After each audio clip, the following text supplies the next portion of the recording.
back as I promised. That's a little crooked, isn't it? Hello, hello, hello, folks. I am back for the remainder of the live that I started this morning that I had to abruptly end to go get my grandson who was sick at school. Yeah, Rebel, I literally just went live. I was live earlier today, and then I got a call from Dominic's school, and he was sick, and so I had to go pick him up. So I had to shut down the live, and then I came back. Thank you, David. Ready to have the conversations. Absolutely ready for that. Thank you, Mo. Good to see you, Mo. Yeah, he's in bed. He is in his room, laying down, not feeling great. Alaikum salam, Jamil. So yeah, he's gonna be okay. I don't know what he's got, but he's got belly issues and all of that. And he said his back was hurting. So I don't know if I don't want to speak on it. So I don't know what he's got, but he's laying down. So I will tell you this. So this is a kid that normally really enjoys his groceries. And so I asked if he wanted anything to eat. He was like, no, not really hungry. So whenever Dominic doesn't feel good and if he's not going to eat, that means he really doesn't feel good. So, all right, Blue Nevada, good to see you. Appreciate it, you guys. Yeah, he's laying down, which that's what I just finished saying. He's laying down, got a couple of different things going on. The reason why I always know when he really doesn't feel well is he lays down and he stops eating. And so I asked him and I was like, well, Bud, is your belly upset? Do you want, will it be okay if you eat? And he was like, I'm not hungry. I was like, okay, because if he's not hungry, that usually means he really doesn't feel well. So, but I said that I would come back and so I wanted to make sure that I kept my word. If I'm being really, really honest, I didn't really feel like coming back, but I'm back. Not because I don't want to see y'all. Good afternoon, everybody. But because I was like, damn, I could really just chill right about now. But, that is not going to be the case at the moment. How about that for transparency? Yeah, thanks, Ruby. I appreciate that. Yes, I know Bondi is gone. I do know that Pamela Bondi is gone. And I'll be frank, I did not see that one coming, which let me just say this to you all. I feel like that means something's coming. So let me tell you why I feel that way. Okay. So I already knew that, knew that Todd Blanche is under investigation, right? I feel like if they got rid of Pam Bondi, something's coming. And so I just would not be surprised. I also saw The Guardian reported today that Trump also was asking people privately, should he get rid of Tulsi? So he was asking, that was on my list of things to cover this morning from The Guardian. I saw that first thing this morning. So thank you, Beach One Wannabe. So yeah, it's just, it's been a day. Yeah, I would not be surprised. So, there was a lot of discussion and you all heard me talk about impeaching the cabinet. And I think that was a growing sentiment, especially the more that they were performing and the way that they were. Yeah, these are the people I was listing to be gone. Yes. Yeah, he's laying down, Sharon. I don't think that it will just be the women, to be frank. So there's also, so let me just say this. I think that, give me 1 second. Okay. All right. Gotcha. Okay. So this is my thing. I think that her performance in front of, Congress is what added to her early departure. And I do not believe that it came because of, I think Congress would have protected her all day long. So I don't believe that, it wasn't on mine either, Guido. I figured she would be one of the last to go because of her devotion and loyalty to Trump. However, what I do believe is that if she is gone, right, since she is gone, I believe that there is something big headed her way, and she don't have immunity. So, bitch, you don't have no protections. And I don't. So if people don't remember, do you remember when we were going over the Erez Ravini whistleblower case? When we were going over Emil Bovey and Pamela Bondi, telling all of these people to ignore federal court orders. And if you remember, just in February, the DOJ put together a report where they had ignored. Just in New Jersey, they had ignored over 50 orders from federal judges just in New Jersey alone. And so I think that, Todd Blanche was already under investigation, and it coming from within the administration, right? To me, it just indicates something's coming, right? It just makes me feel that way. So I would not be surprised. And that there's a lot of people that have been talking about the state bars and the pressures that have been coming onto state bar associations to investigate some of these folks at the DOJ. So, there's that. So there's definitely a lot to chat about today. I was not expecting Pam Bondi to be gone this early, but it will be interesting to see who comes next. And so if you think about some of the court cases that have been lost most recently, so just, I think yesterday, letters went out for thousands of people who have to have their federal loans forgiven because they lost their court case. If you all remember that. So that's also happening. Yeah. So Cash, I don't know, because right now I don't know that the FBI really has anything super, super high profile other than the e-files, right?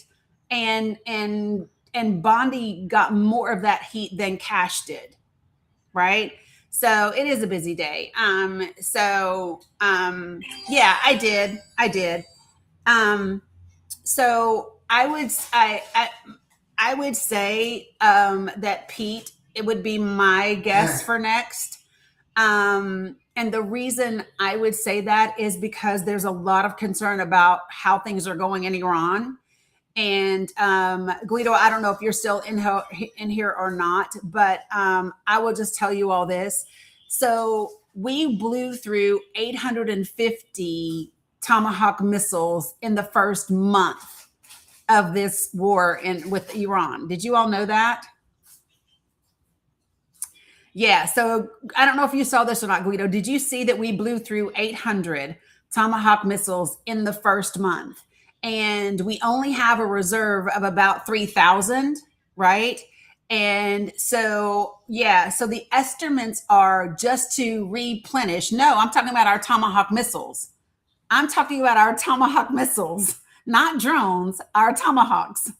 And so the estimates, everybody knows that. It's all over the news. What's up, Shantae? So the thing is that to replenish what we've blown through and what we are going through is going to take 2 to 3 years. And the problem with that is what we have comparative to what China may have, and our ability to stay defensive and up to par in all the other places where we need to be, right? And so I think this is really important to note. And his inability to handle things effectively is going to be a problem. So it would not surprise me. Actually, you would be really wrong. That's not how it works.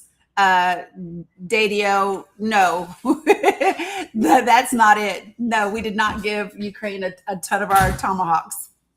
Yeah, nope, that's not a thing. Hey, red cheeks. Like it's not 90 degrees outside. Right. Yeah. So I just think that it's really, yeah, we absolutely wrote a check our ass can't cash. So I am back, and I'm trying to catch up with all the comments. Folks, listen, if you are watching me anywhere other than TikTok, please make sure that you speak and you say hi, because I cannot see when you enter the room unless you speak to me. It's not 90 degrees. It's like 80 degrees outside. She said it felt like 90 degrees. Girl, it is not 90 degrees here. Don't take her serious. Where did I put my red? Can I have that, please? Thank you. Okay. So, thank you very much. Okay, so yeah, see, Amy, you can have every bit of that. All right, so listen, if you're watching me anywhere else, say hi so I can say hi to you back. If you are watching me on Substack and you say hi, I can't say hi back to you because I don't get to see your chats. Yeah, I know. Okay, girl, we've been talking about it already. Here's what I want you all to understand, though, right? Is the cancers are not just at the top leadership positions, right? The problem is not just in the highest positions. It's across the board. So you have to understand that the violations and the illegal things that were done in the DOJ under Pam Bondi's leadership could not happen if the entire leadership wasn't complicit. So it's not just Pam Bondi. Hey, Kelly, good to see you. It's not just Pam Bondi, but it's Pam Bondi and Todd Blanche and what's his name? Oh, shit. Why can't I think of his name right now? Oh, my gosh. I can't believe I can't. It's just going right out of my brain. Appreciate you, Sandy. What's his name? Anyway, I'll look it up in a minute. But I'm just saying, no, I'm actually referring to Drew Ensign. There it goes. Look at that. Boop, boop, boop, boop, boop. Drew Ensign, right? So, I'd already mentioned Emil. What's up, Macon Brom? Hello, Joanna. What's up, Lawrence?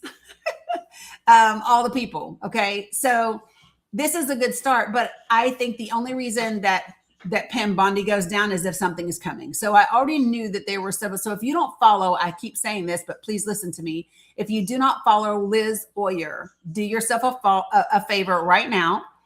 And you need to go follow Liz Oyer. One of the things that she has talked about are the investigations that are happening right now into DOJ officials. And so I feel like if we have investigations that are happening right now into DOJ officials, and then all of a sudden you have the very unexpected vacancy of Pam Bondi, then yes, ma'am, you may. You come to give me love. Okay. Grab your stuff. Tell mommy to help you look in the stuff I got today. Oyer, Oyer.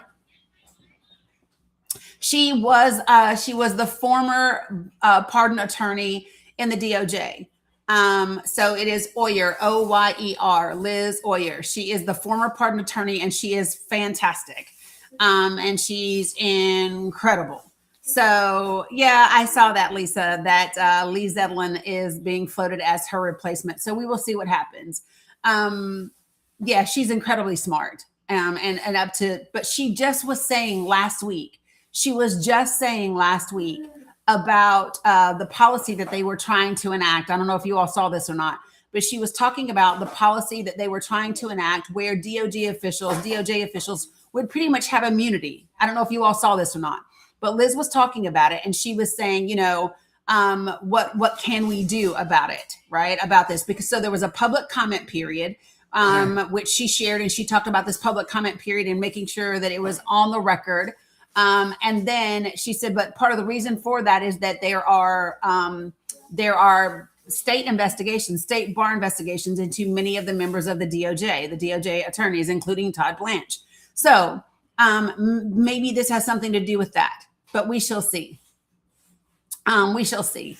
And like I said this morning, The Guardian reported that Trump, she's everywhere. Liz is everywhere. I follow her on TikTok mostly.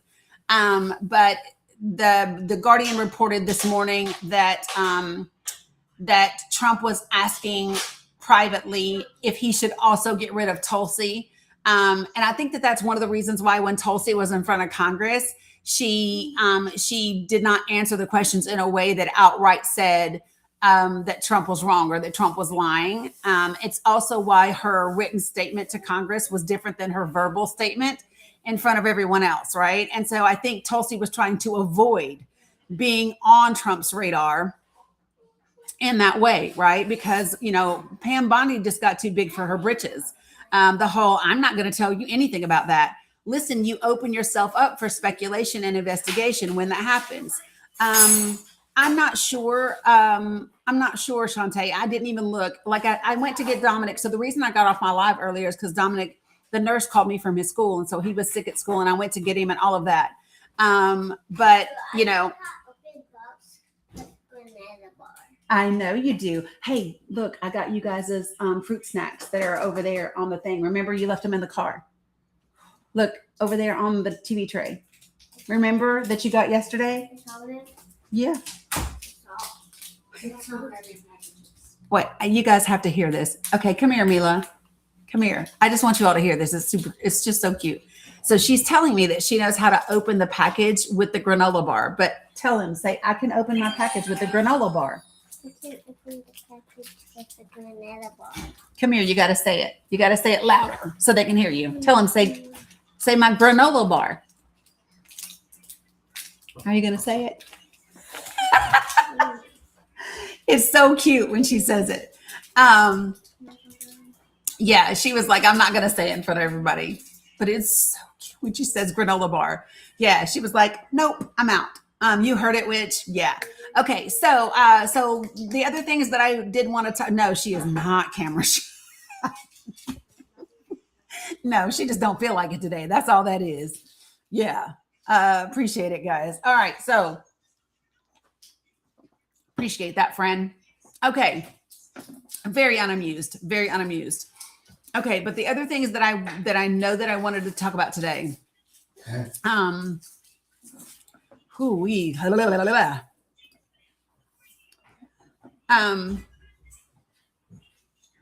Okay, so let me just tell you, so things have escalated a bit, and I just want to, even though this was not like on my agenda this morning, because it hadn't happened, it has happened now. So as of today, Israel and the United States of America have attacked Iran, and we have hit infrastructure. We have hit steel plants, and Iran has vowed to retaliate.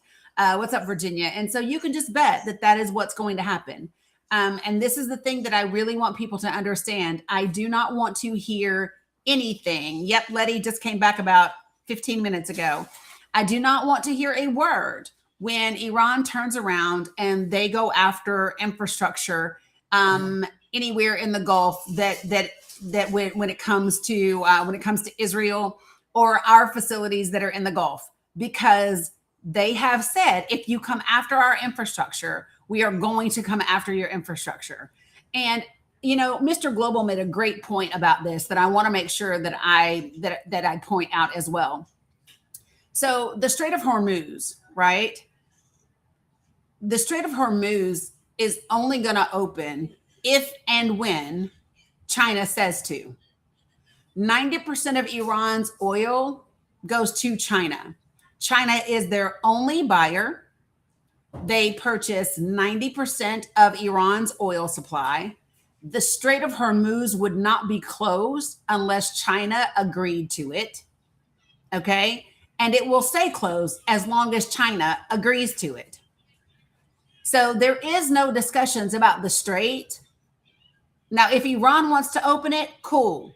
But if Iran doesn't want to, there's only one country that can make them open it, and that will be China. We do not have the cards for this.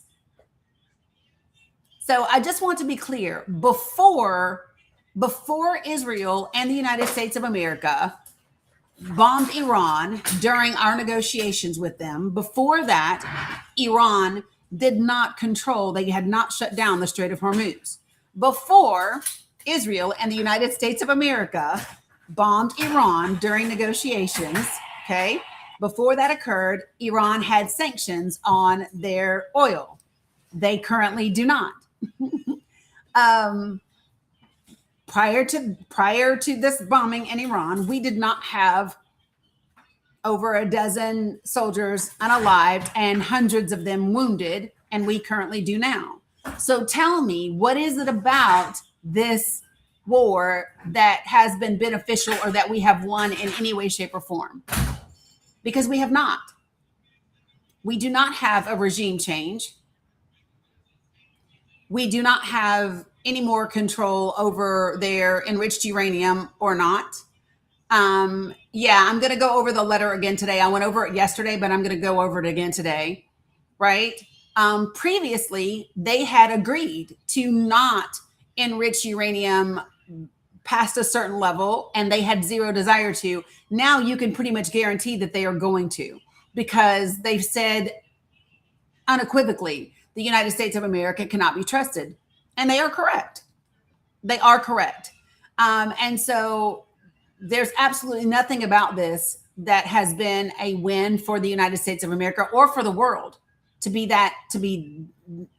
frank, nor for the world. There's no one right now that is better off than we were a month ago. Not a single country anywhere is better off today than a month ago. No one. There are no winners. And so that's just something that people need to keep in mind. Everywhere globally, energy costs are going through the roof, and they're going to continue to go through the roof for at least another 60 to 90 days. Like, we're going to be really seeing things as things keep going. So it's just really interesting and important that people understand exactly where we are. What's up, Veronica? Welcome back. Okay, so things that I want to make sure that I do talk about, because I still have my whole plethora of things that are open. Well, I mean, Russia, I don't know that Russia's doing any better today than it has been. Well, Tracy, well, if you would like to disagree with me, come up to the panel and do that. Because based on facts, I don't really care. So here's the thing. Let me just be clear about something. I literally give zero fucks if you disagree with me, if what I'm saying is factually accurate. You understand that? Like, you can disagree with facts all you want, but I'm going to give zero fucks when you do. Like, your opinion is your opinion. But if what I'm saying is factually accurate, I'm going to give zero fucks what you have to say about it. You can have an opinion all you want to, and I respect your right to have an opinion. It just doesn't mean I respect your opinion. Because if your opinion is rooted in falsehoods and fuckery, then I don't really care what you say. It's just that simple. So, fact. Here's a fact for you. You ready? Here's a fact for you. A fact is 4 weeks ago, the Strait of Hormuz was not shut down.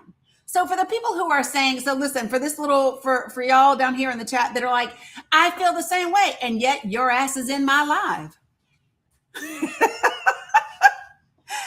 Like, when you're like, well, we don't care what you say. You do, because you are here, beloved.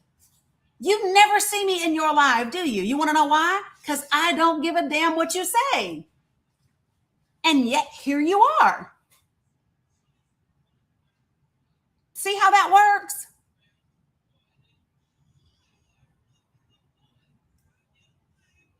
Bless it. As we say in the South, bless your heart.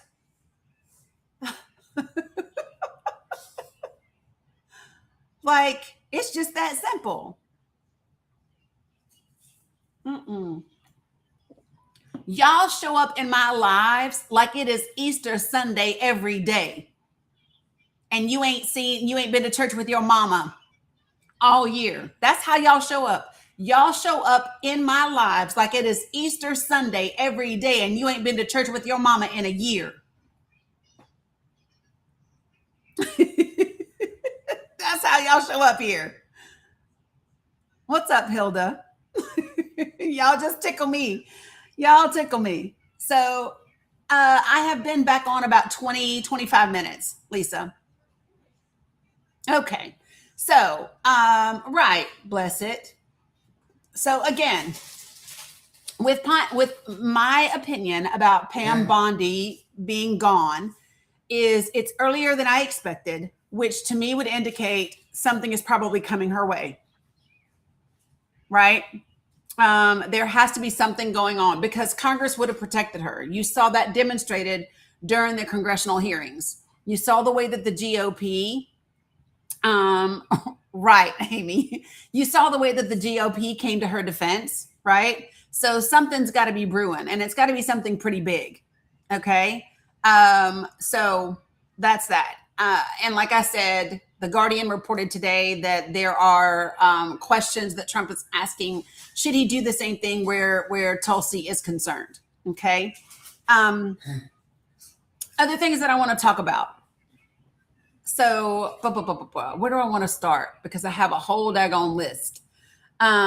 Nope. Okay. So I believe when we got interrupted earlier today, I believe we were going over the falsehoods that were claimed by the President of the United States last night during his address, right?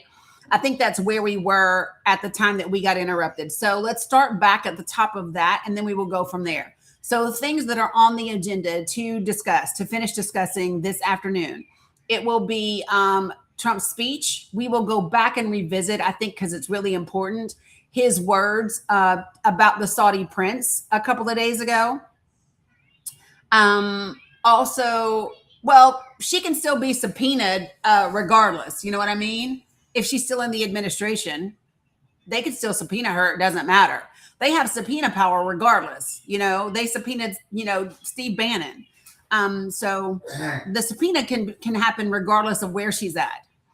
I also am going to want to talk about Israel, the U.S., Iran, and also I want to specifically talk about language around Hezbollah and Hamas because it's really important to do that. Well, Stephanie, it just depends because a lot of the things that have happened, okay, and the investigations are from state bar associations, and if they are state crimes, if it's something from the state bar level, then he can't pardon state crimes. So, for example, if New Jersey or New York were going to bring charges against Pam Bondi for things that she did as part of the DOJ or whatever, those would be state crimes, and he can't pardon state crimes. So I think it's important for people to remember that, okay? Because you can't do that. Things that are going to be kind of yucky are what's happening in our military. So we are going to talk about Pete Hegseth. We are going to talk about our Tomahawk missiles. We are going to talk about our how widespread we are. And I also want to talk about Trump's claim, the president's claim that he rebuilt the military. And I want you all to know that the military has decreased in size by over 40% since like 1980, I want to believe. I've got the chart pulled up here and I'm going to show you. But we have just over 1 million military folks that are in our military, that are active duty military. So it is nowhere near what it used to be. And it's a lot. Gemma, share with me what you know about the military. Have you ever served? Have you ever served in the military, Gemma?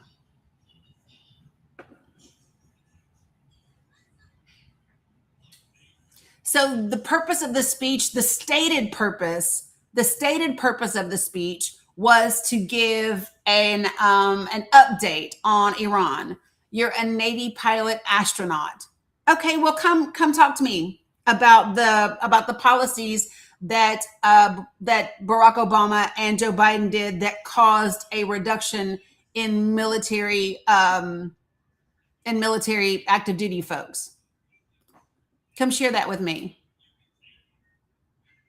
And what I would like for you to do is share with me the policies that happened only under Obama and only under Joe Biden, but not during Trump's term that happened in between those two, right?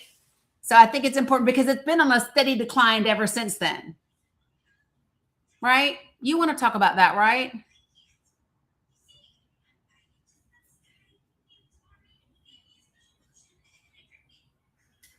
No?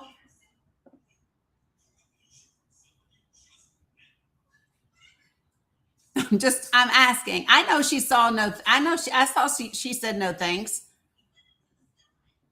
But I mean, surely you do.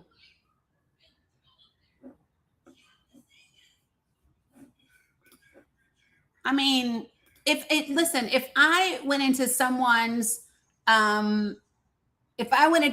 live and I was making a case and I was saying that these two particular presidents are responsible for a decline in military service people, I would want to be able to have that discussion and back it up, and I would be able to tell you what policies those particular individuals implemented during their administrations that caused the decrease in active duty membership. And so that's what I'm looking for Gemma to be able to do, because Gemma stated it as if it was a fact. And so I'm just asking you for the fact. Can you give me the policy? Can you give me the policy that was implemented by either President Obama or President Biden that caused a reduction in active duty military?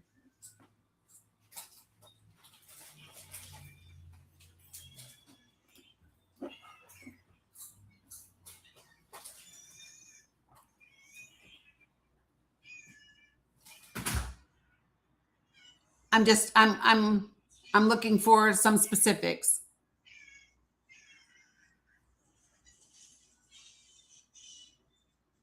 Because the data that I said was specifically from 1980 to 2023, right? I said it was a reduction by 40% from 1980 to 2023.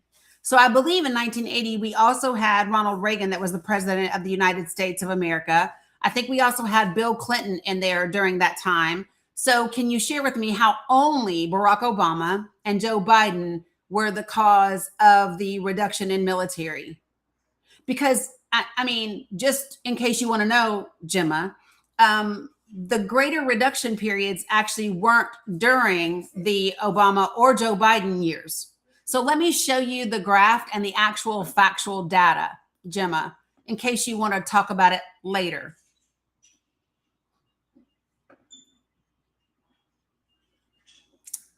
So give me a second. I'm going to share my screen with y'all too. What's up, Pen 1010? Good to see you. All right. So here we go. It's a great article. And let me share it with you folks over here on TikTok.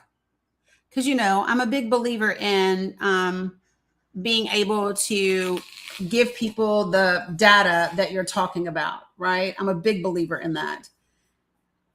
And so if you see, this was our active duty military in 1980, enlisted military, right? Since 1980. And you can see 80s. And then right about here, it began to decline, right?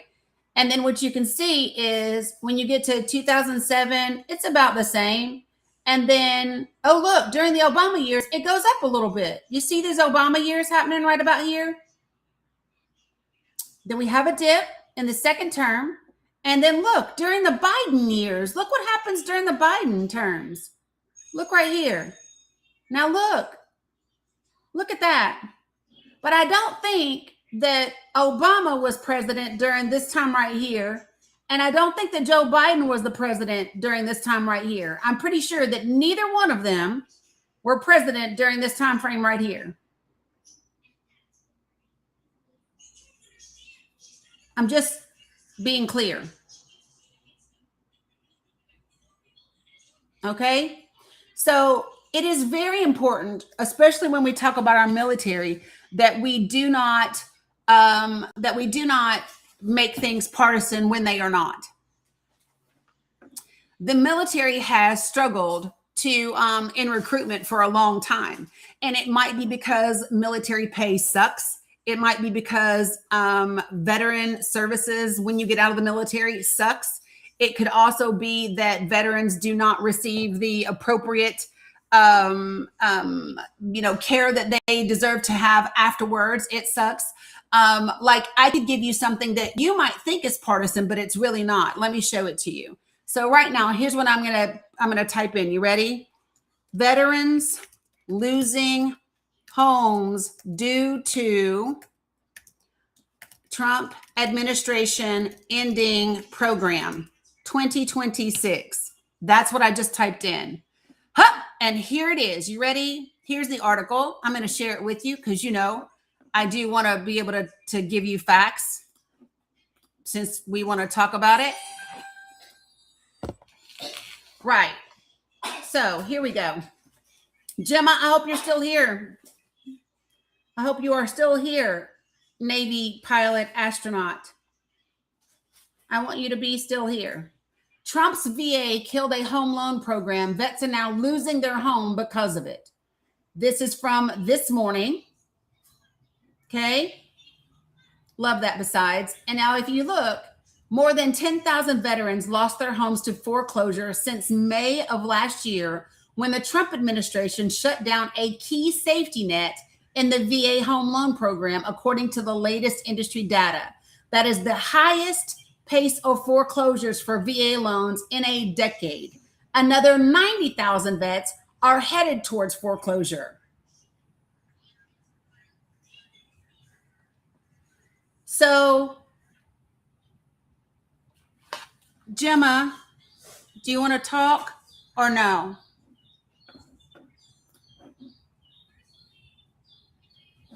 We don't want to have a conversation? Okay, I didn't think so. So let me tell you something. So folks, here's the thing about me. You can disagree with me. Just be ready to back up whatever your disagreement is. And this is why I said, I don't give a damn if you disagree with me if what I'm saying is rooted in fact. If what I am saying is rooted in fact, I don't care what your opinion is. I literally could give zero fucks what your opinion is because it's the facts that do matter. And what you have to ask yourself is why you are holding on to an opinion that is not supported by fact. And then you have to ask yourself, why are you fighting against fact? What is that? Because the only thing that I know of that makes someone fight against accepting fact is a prejudice, a bias, a bigotry, an innate, right, core value that fights against that.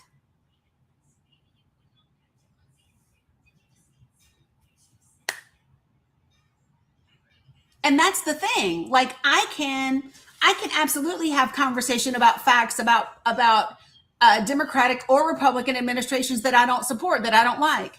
There were things that Barack Obama did in Syria that I did not like. I did not like his position on immigration. It was legal, but I didn't like it. Right? So this isn't difficult. At least it shouldn't be difficult. Hey, G. Yeah, baby. Okay, it's in the pantry, babe.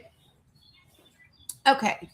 So it's really important for people to kind of know those things and be able to kind of think about that. So Leonard, we don't have to think that the U.S. is insolvent. The U.S. Treasury said it last week. The U.S. Treasury said last week that the United States of America is insolvent, right? We have, I believe it's something like $39 trillion worth of debt and only $6 trillion in assets. Yeah, the U.S. Treasury Department said we were insolvent a week ago. And the debt in this country and the deficit in this country has almost doubled in the year that the Trump administration has been in place. So Manny, let me just tell you this: you're wrong about that, Manny. I have had very successful conversations with Trump supporters right here on this platform. I absolutely have. So here's the thing that can be detrimental. So looping all Trump supporters into the same category is one of the reasons why we are in the position where we are in. Stop calling them stupid. Stop degrading them. Stop whatever. Because to be quite frank, folks, those folks have been taken advantage of. Now, all of them? No. Are some of them bigoted and hateful? Sure. But all of them? No.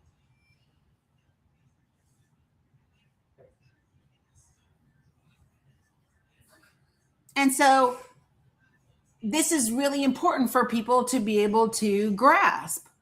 So a lot of people have been taken advantage of based on their religion, right? They have had their religion be utilized and they have been bombarded with misinformation. If you've never lived in a small town or a rural community, you have no idea that organizations, yeah, babe.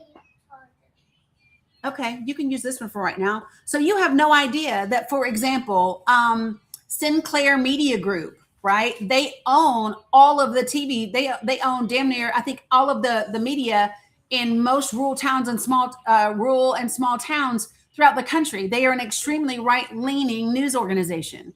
The Epic Times gets delivered for free in small towns and rural communities, and it's stuck in everybody's mailbox.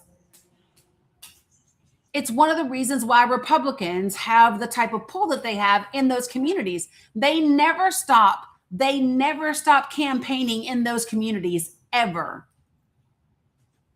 They never stop promoting and campaigning in those communities. And so if that is all you see, right, then you can expect that.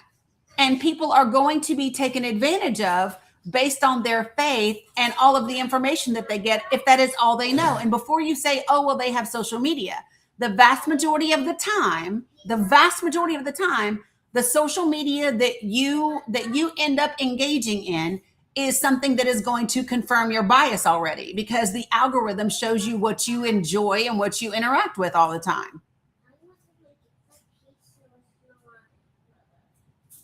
Yeah, so Sheila, facts alone won't do it.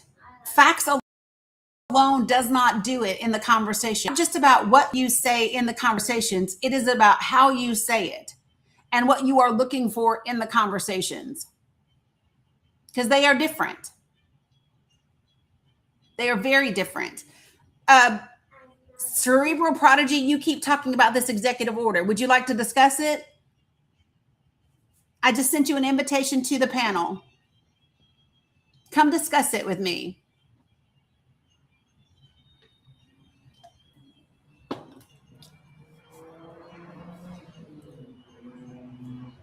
You want to put that in there?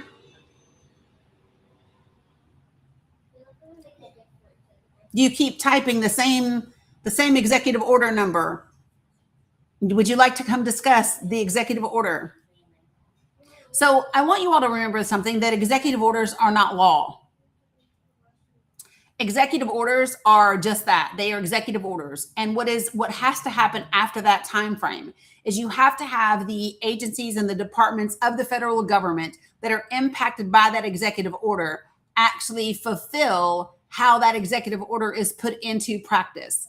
Now, for example, when John F. Kennedy did the executive order around affirmative action, he spelled out in that executive action what those departmental agencies had to do, what time frame they had to do it in, by what date these committees needed to be set up, by what date they needed to have this planned out. Like, that's how, like, if you're going to actually implement an executive order, there's a timeline for when things get done, right? When there's no timeline and it's just this, oh, I say this is going to happen, and there's no directives actually given to the agencies to implement anything that's said, it doesn't really matter what's on the executive order. It's just some bullshit that everybody says and they put out, and people report on it, and they're like, oh, I did an executive order that said this. But if that executive order is never implemented by the administration, then it doesn't matter. And typically what happens is, when you have an executive order that you are implementing, it will be concise. It will be thorough into how that executive order is to be applied. Does that make sense to everybody? Let me see really quickly if I can do this.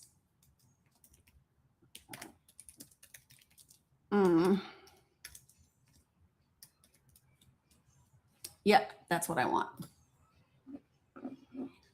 Whew.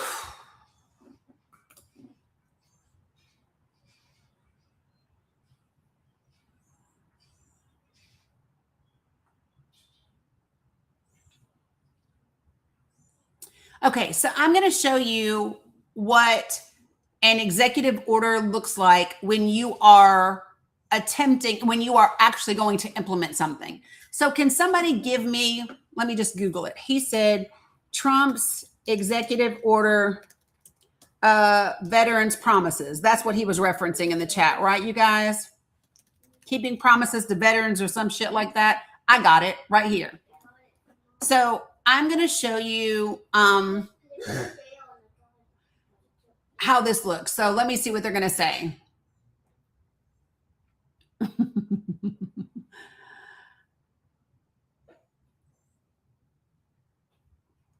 Why is this state specific?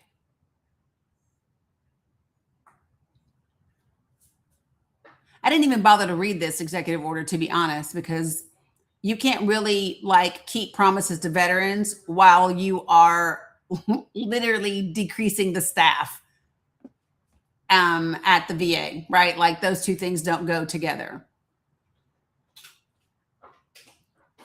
Okay, so I'm going to talk about this executive order from the President of the United States of America. Okay. So section 1 is just purpose and policy. And then section 2, you would think would be, yes, babe. I saw the graph in my class and I didn't see it. You did? And it's for money. It is? Yeah, on my class. Wow. Mine. Okay, so let me tell you what it says. So section 2, establishing the National Center for Warrior Independence. I don't know what is the national and the National Center for Warrior Independence. The Secretary of Veterans Affairs shall take all appropriate action to A, design a National Center for Warrior Independence on the West Los Angeles VA campus, in which homeless veterans in the Los Angeles metro area and around the nation can seek and receive the care, benefits, and service to which they are entitled. Well, I'm unclear. How are homeless veterans around the nation going to seek and receive care, benefits, and services at the West Los Angeles VA campus?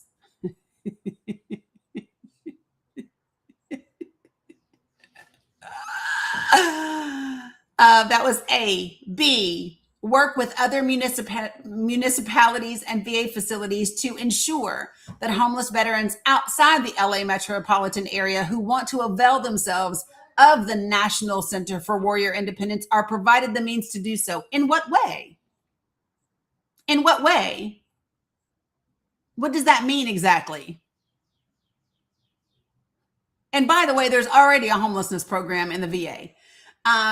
C, in coordination with the Secretary of Health and Human Services, the Secretary of Housing and Urban Development, and the heads of any other relevant executive departments or agencies, ensure that funds that may have been spent on housing or other services for illegal aliens are redirected to construct, establish, and maintain this National Center for Warrior Independence. So we do understand that undocumented immigrants do not get Section 8 housing. They're literally not eligible for any federal benefits according to Title 8, 1611.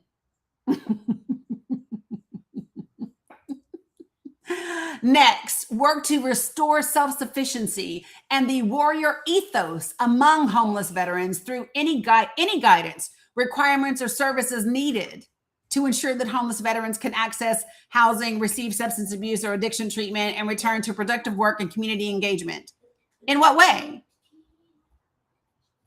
Hey, baby.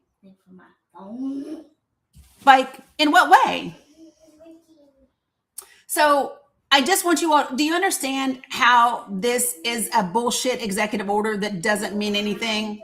It's a bunch of words that doesn't do anything.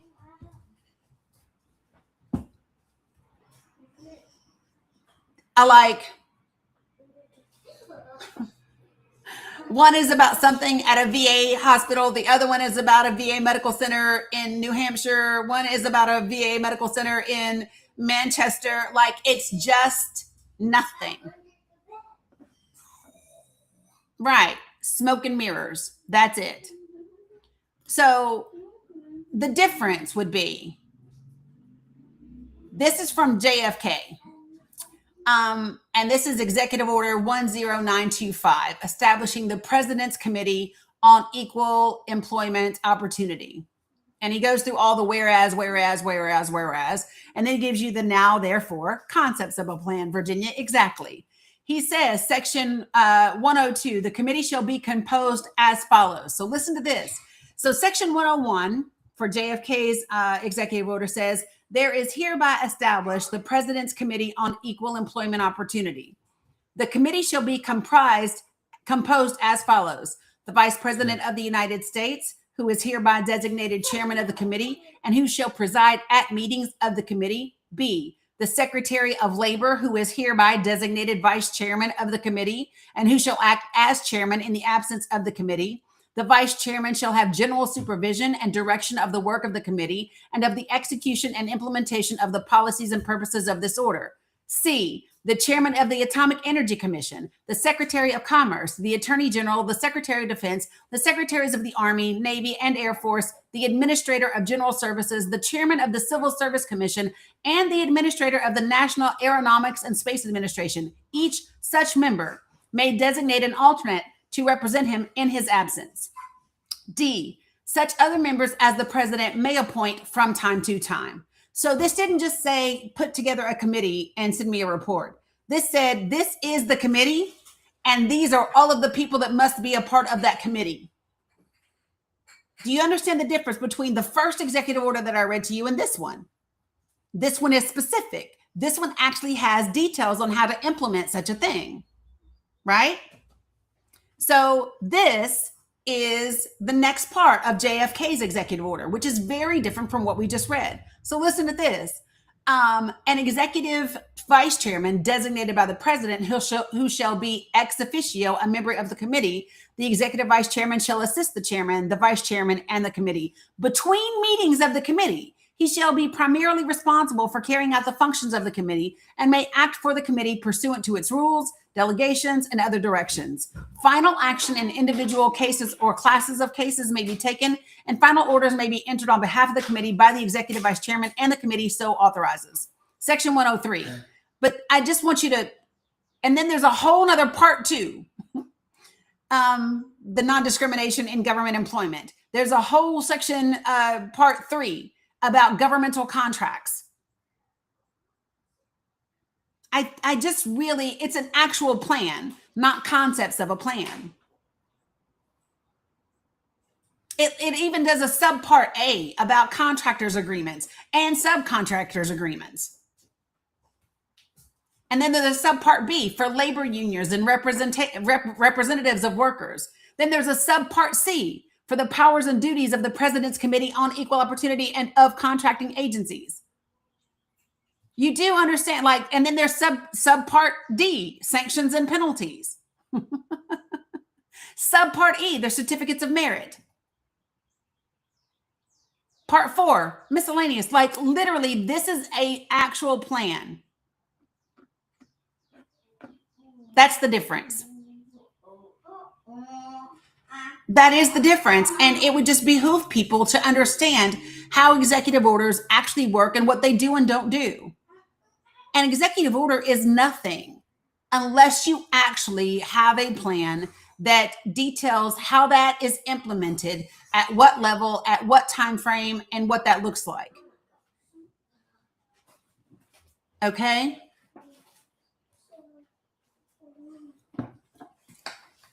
She's OP. And I want to say something for all of the people that keep talking about all this is a grift. We need to be clear about something. This is not all just a grift. Make no mistake, they are grifting, but that is not all that they are doing. There is a plan specifically on how to create the country that they would like to have in the United States of America. And I hope that you really, truly understand that. The desire is for a white ethno state, Christian one, as a matter of fact. They would like a white Christian ethno state in this country.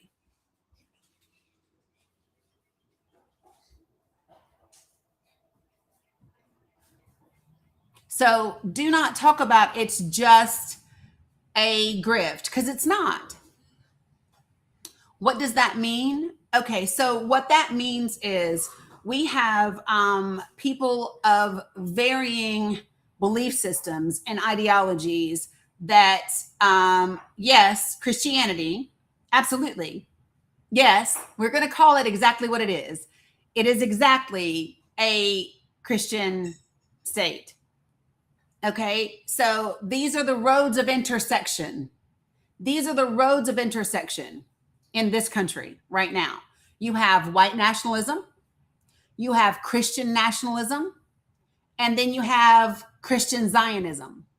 Those are the three words that intersect. Those are the three roads that intersect and build the type of country that they desire.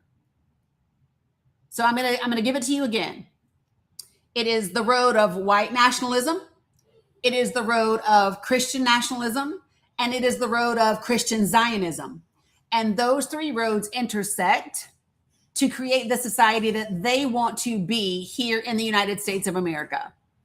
And that is one of the reasons why we have a place in where, and it's not on all fronts, but we do have a place where the Democratic Party is no different than the Republican Party. And that is with regard to foreign policy and specifically around Israel.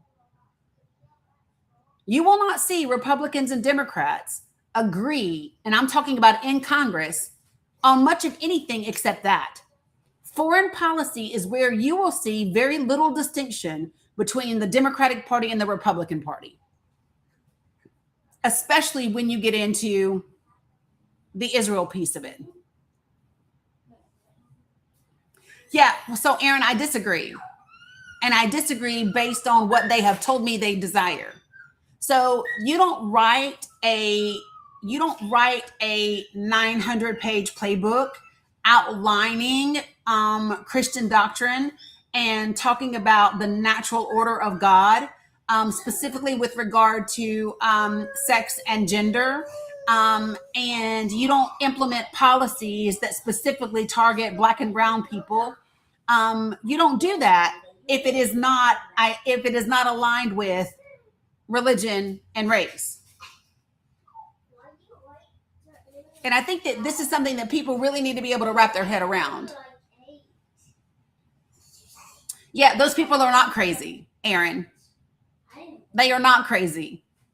And I'll tell you something, you do us a disservice by acting as if they're crazy.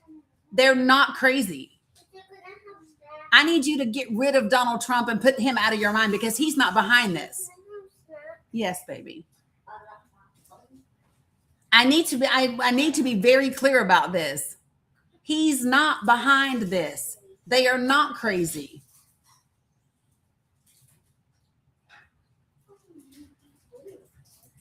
And let me tell you something, when people believe that they are doing something in the name of God and at the behest of God, and they are fulfilling God's prophecy, it excuses anything they do. When people believe that they are doing something that fulfills the prophecy of God, it excuses anything they do, including the killing of 30,000 children in Gaza.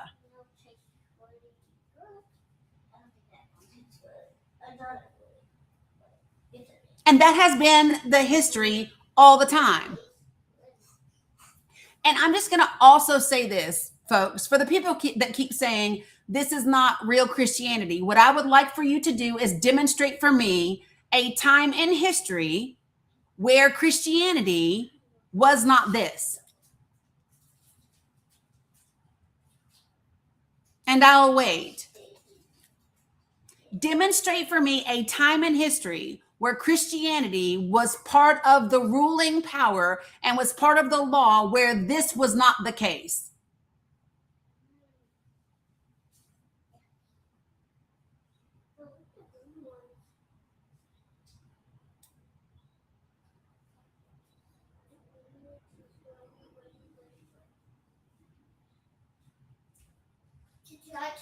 get the green one of fruit snacks. Okay. You can't.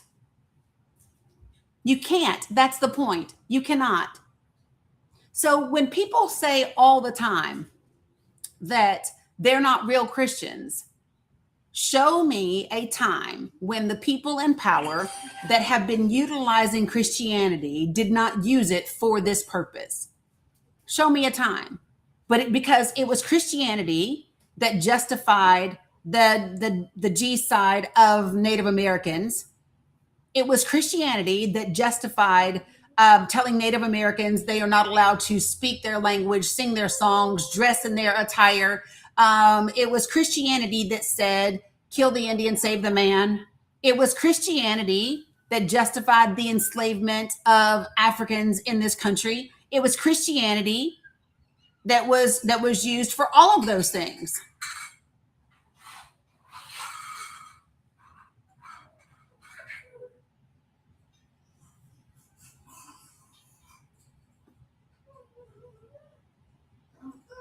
So, and I want to be clear about something, Aaron. I'm not talking about what a book says. I'm talking about the actual implementation of it. And the thing about Christianity is this is true. And this is true across the spectrum. So listen, this is true of Christianity in Europe. This is true of Christianity in the United States of America. Right? So this thing has been true of Christianity in different countries on different continents. Yes. What? Well, where did you just have it, sissy? So, right? You cannot say the same for Islam. You cannot say the same for Islam. I heard you try to say the same thing for Islam, but show me that. You can't.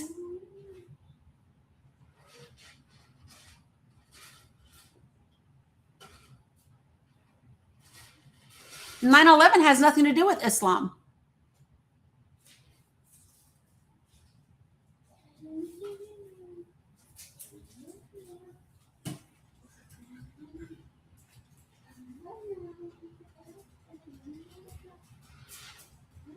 Islam has black slaves to this day, Torin? Islam does?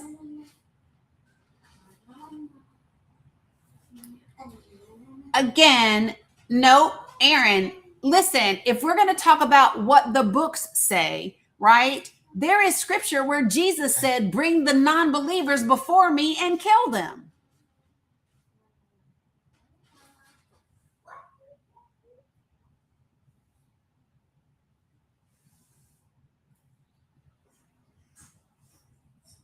So, yeah, the Islamophobia doesn't work here for me.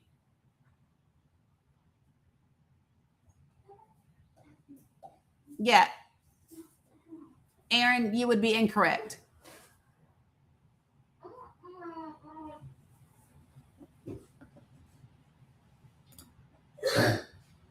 Just to be clear.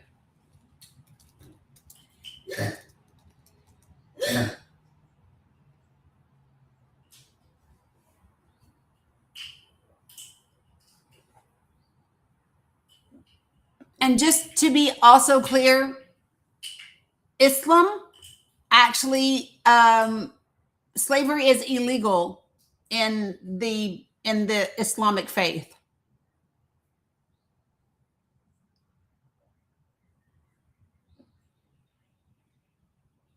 So, just so we're clear. Correct. That's exactly what I just said. Islam outlawed slavery. Correct.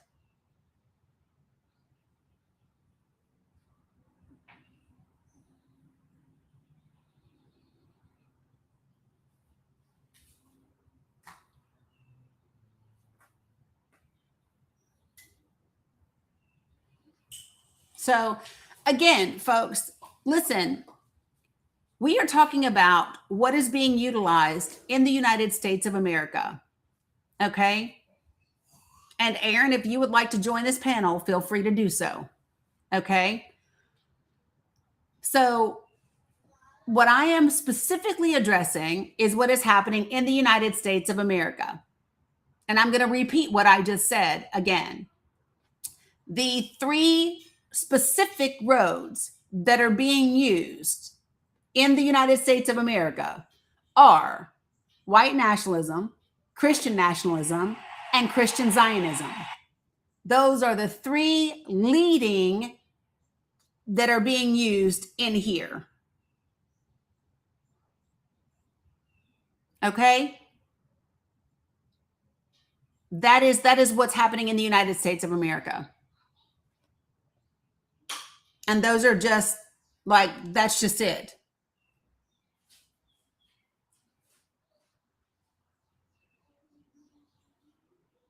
Well, I literally just said what? This is not difficult. And Aaron, if you would like to have a conversation with me, join the panel. What I find is that a verbal exchange helps to really clear things.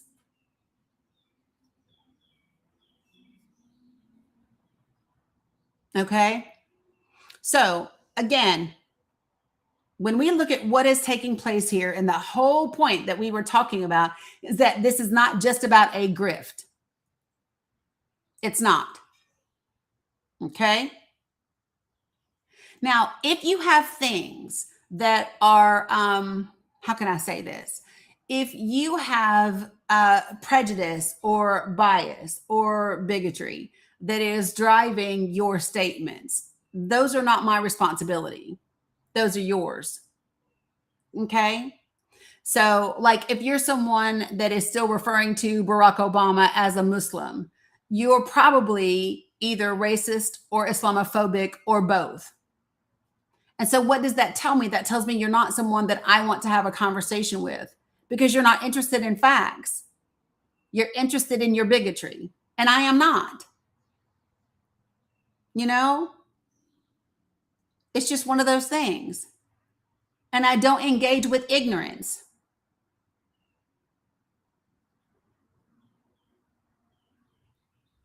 So, just kind of is one of those things.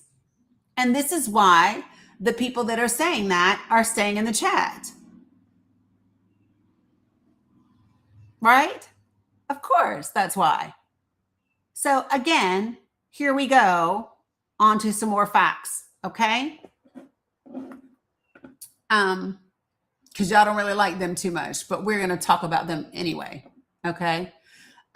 So I do want to go ahead and go over. So remember what we were doing before I got interrupted earlier today. What we need to do is begin and finish covering the things that were said last night by the President of the United States that are just inaccurate. Okay. So here they are. So one of the claims that was made by the President of the United States was that, quote, we were a dead and crippled country after the last administration and made it the hottest country anywhere in the world by far with no inflation. That is the claim made by the President of the United States last night. Here are the facts. The economy that President Trump inherited was far from weak. In 2024, which was the last year of Joe Biden's presidency, the American gross domestic product grew by 2.8% adjusted for inflation, which is faster than any wealthy country in the world except for Spain. So in 2024, Joe Biden's last year in office, adjusted for inflation, the American gross domestic product grew second fastest in the entire world.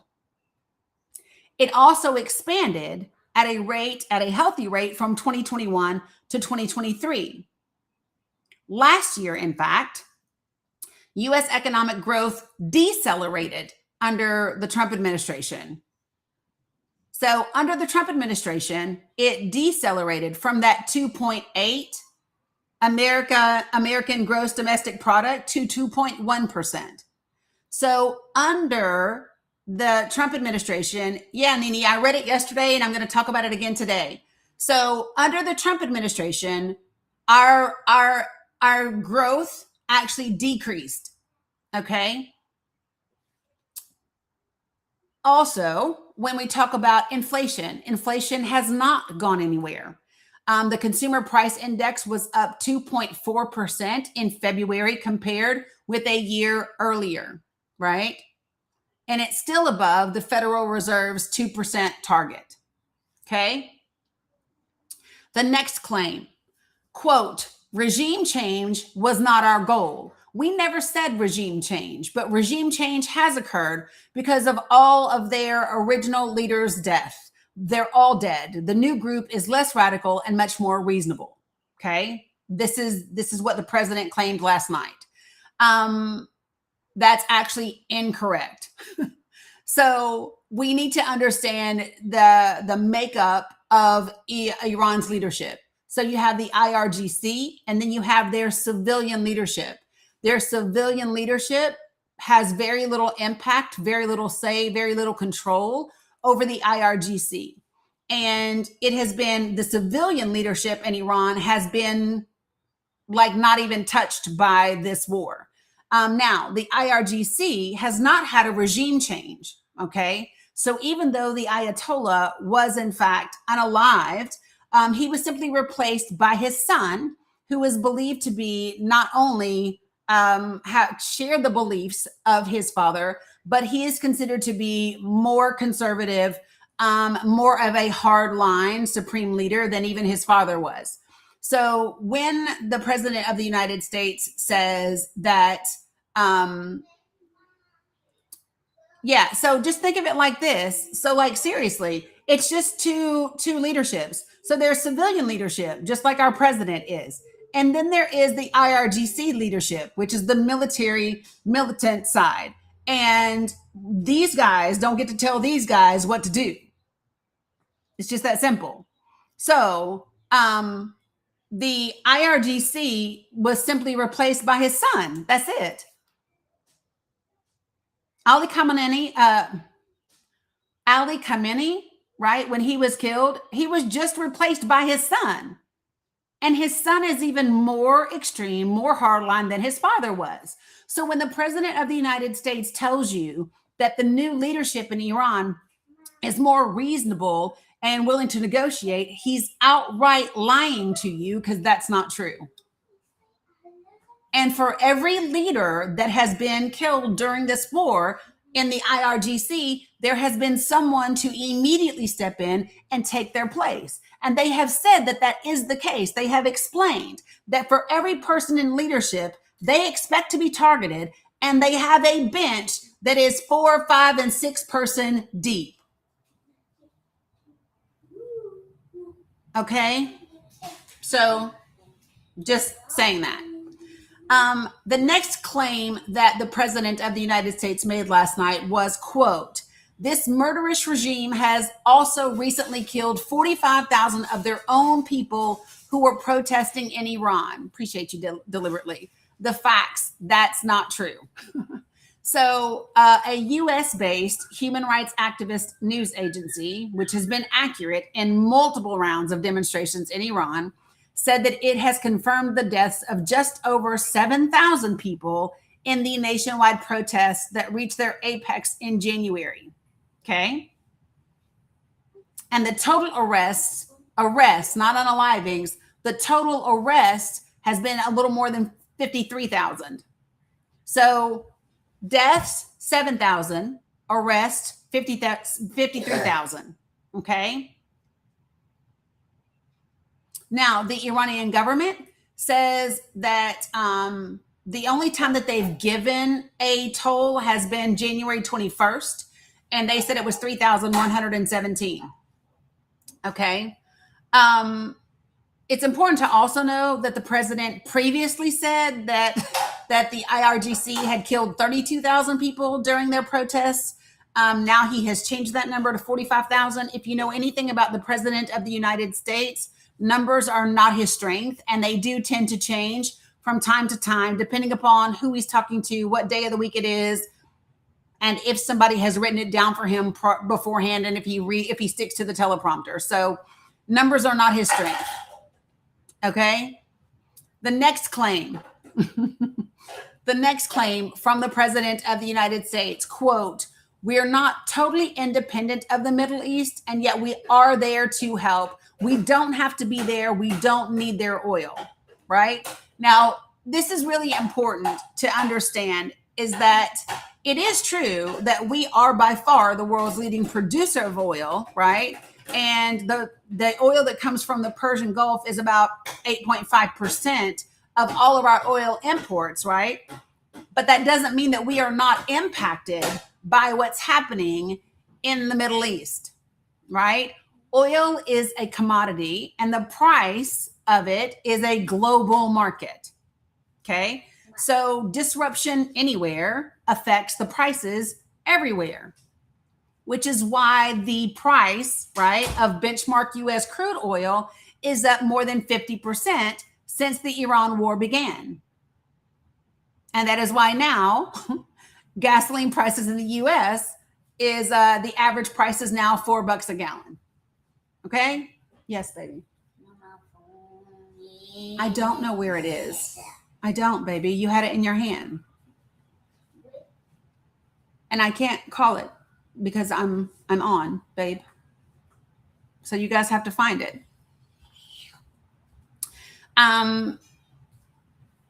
Another claim that the President of the United States made last night was, quote, record-setting investments coming into the United States over $18 trillion.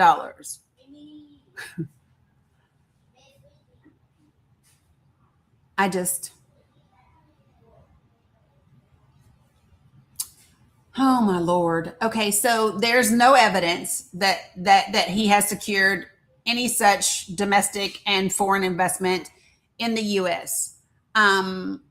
Based on statements from various companies, foreign countries, and the White House's own website, that figure of 18 trillion appears to be exaggerated.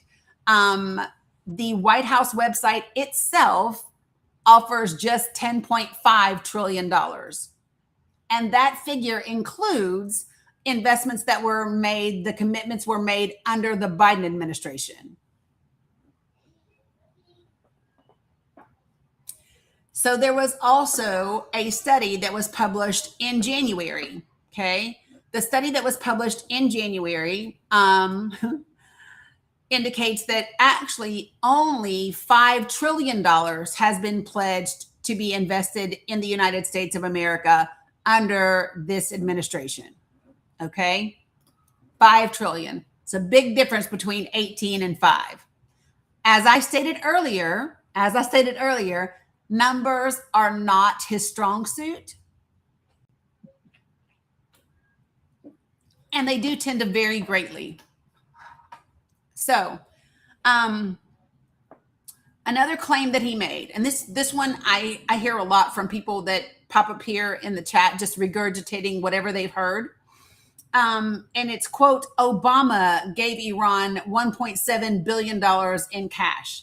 The other thing that I hear them say is Obama gave them over $1 billion on pallets, gave Iran pallets of cash. No such thing occurred. No such thing occurred. What is his strong suit? Lying. Delusion is what I believe is his strong suit. Delusion. He is real good at delusion. Holy shit. He is the best I've ever seen. Actually, Moto, it didn't. And if you would like to have that conversation, you're free to join me right up here. I can even help you. I just sent you an invitation, Moto, if you would like to come talk about it.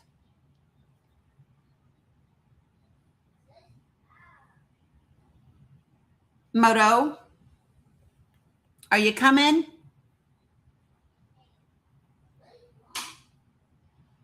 So I want to be clear about what transpired. In the 1970s, hey, Lisa, in the 1970s, Iran paid us $400 million for military equipment, and we did not deliver it. Hey, Bilal, okay?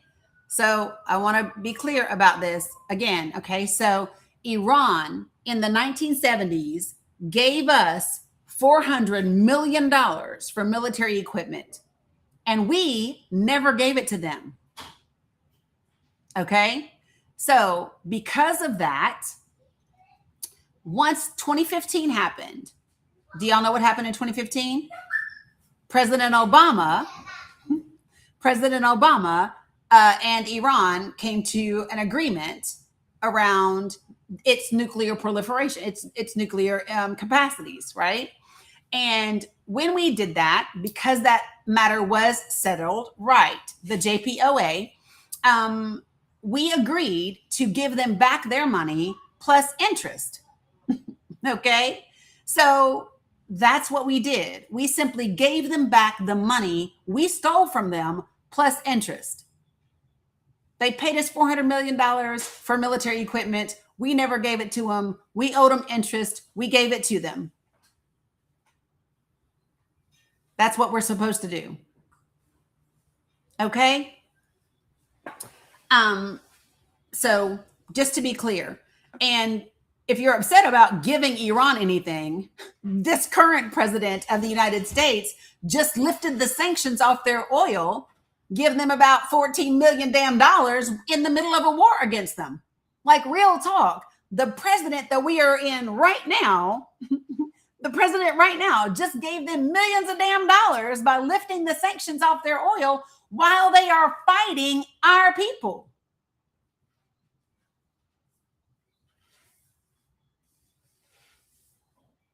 That makes a lot of sense. Here, you're fighting us. Let me give you some money so you can buy some more drones and shit.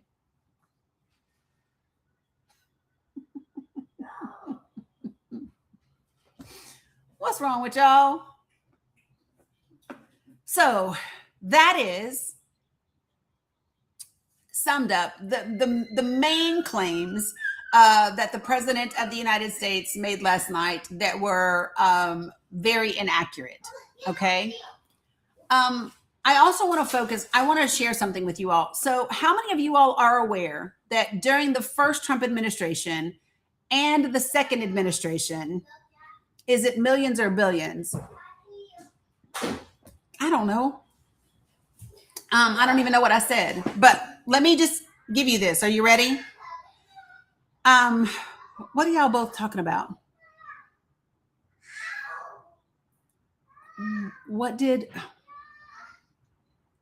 Oh, y'all stop. Okay, so listen. Thank you, Receive Grace. Billions. Appreciate it, Sylvester. Because I was like, I don't know what I said. Okay, so listen. How many of you all are aware that under the first Trump administration, we, the United States of America, withdrew from the United Nations Human Rights Council? How many of you all knew that under the first administration and again last year, we withdrew from the United Nations Human Rights Council? Okay, we did. And we did that again last year. Okay. Now, for me, I immediately think, why would we desire to do that? Why would we desire to not want to participate in human rights issues around the world? Are we now a country that doesn't care about preserving human rights?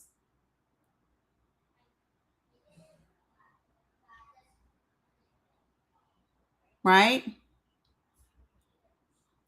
So something recently happened, and I think it's worth noting. Okay. So on, hold on one second. I want to make sure that I go to the, not that.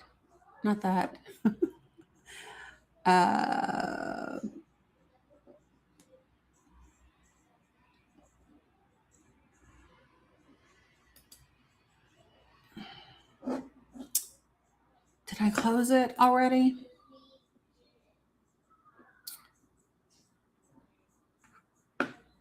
Maybe. Oh, I can get rid of this one too. Yay me. I love it when I cover something and I can close a tab. You'll have no idea how many tabs are open on this thing. And it's astounding. And so I'm always grateful when I can like close one of them out. Okay. So, all right. So let me just give you this. So on the 31st of March, so just a couple of other days, just a couple of days ago, here's what's something that's important. Okay. And there are two different, so I need you all to be clear that I'm not talking about the UN in its entirety. I'm specifically talking about the UN's Human Rights Council, which is different, right? So they have different councils within the UN. They have the Security Council, they have the Human Rights Council, they have different councils, okay?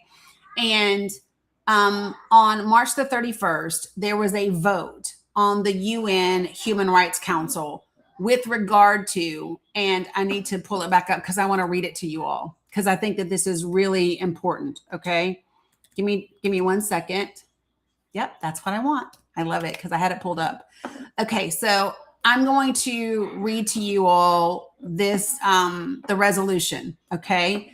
And then I'm going to share with you the vote. So there was a resolution and then there was a vote on this resolution. Give me 1 sec. I'm going to share it with you guys. Boom. Okay. So it was drafted up on the 23rd of March, 2026. It was voted on March 31st of 2026. And it's the human rights situation in Palestine and other occupied Arab territories. And this is around the Israeli settlements in the occupied Palestinian territory, including East Jerusalem and in the occupied Syrian Golan. The Human Rights Council, guided by the principles of the Charter of the United Nations and affirming the inadmissibility of the acquisition of territory by force, reaffirming that all states have an obligation to promote and protect human rights and fundamental freedoms as stated in the Charter and elaborated in the Universal Declaration of Human Rights, the International Covenants on Human Rights, and other applicable instruments. Recalling all relevant resolutions of the Commission on Human Rights, the Human Rights Council, the Security Council, and the General Assembly, reaffirming, inter alia, the illegality of the Israeli settlements in the occupied territories, including in East Jerusalem. The lies you tell, Aaron, the lies you tell. You were invited up here 20 damn minutes ago and you have sat down there in the chat running your jaws. You are not interested in open dialogue, so do not pretend even such a thing exists. Look, watch. I'll send you another invitation right now, Aaron.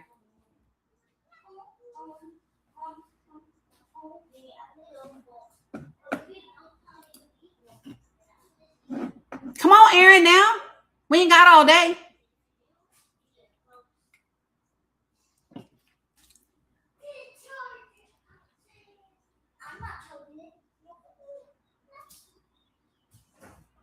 Aaron. Bueller.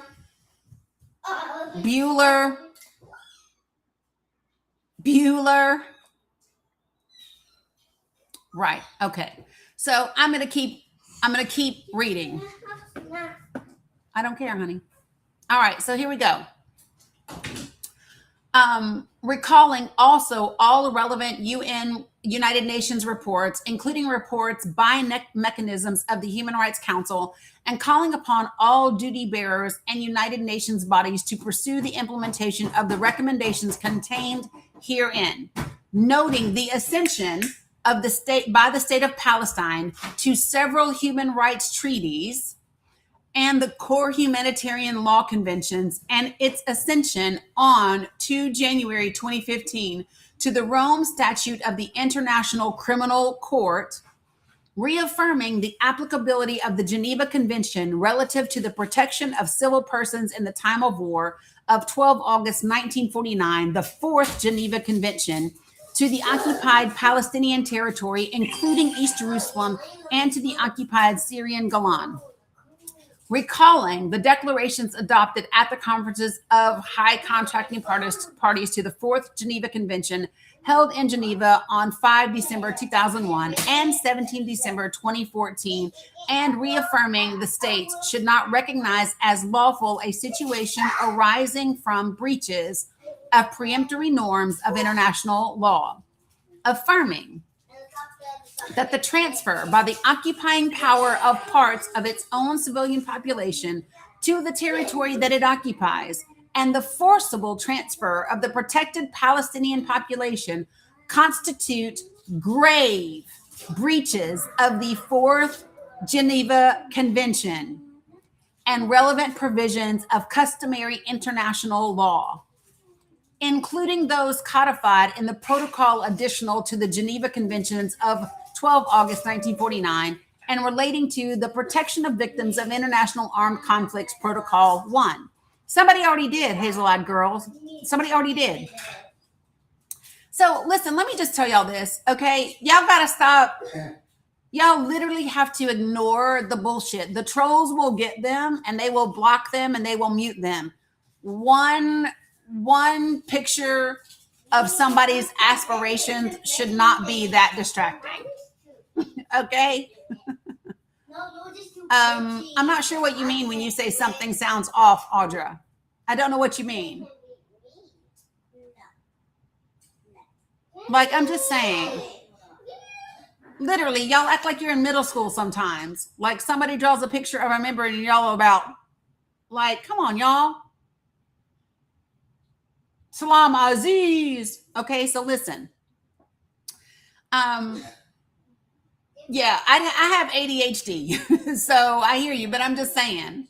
Okay, so I'm gonna go past all of this. So I want to go to the expressing part. All right. So listen, you guys. Okay.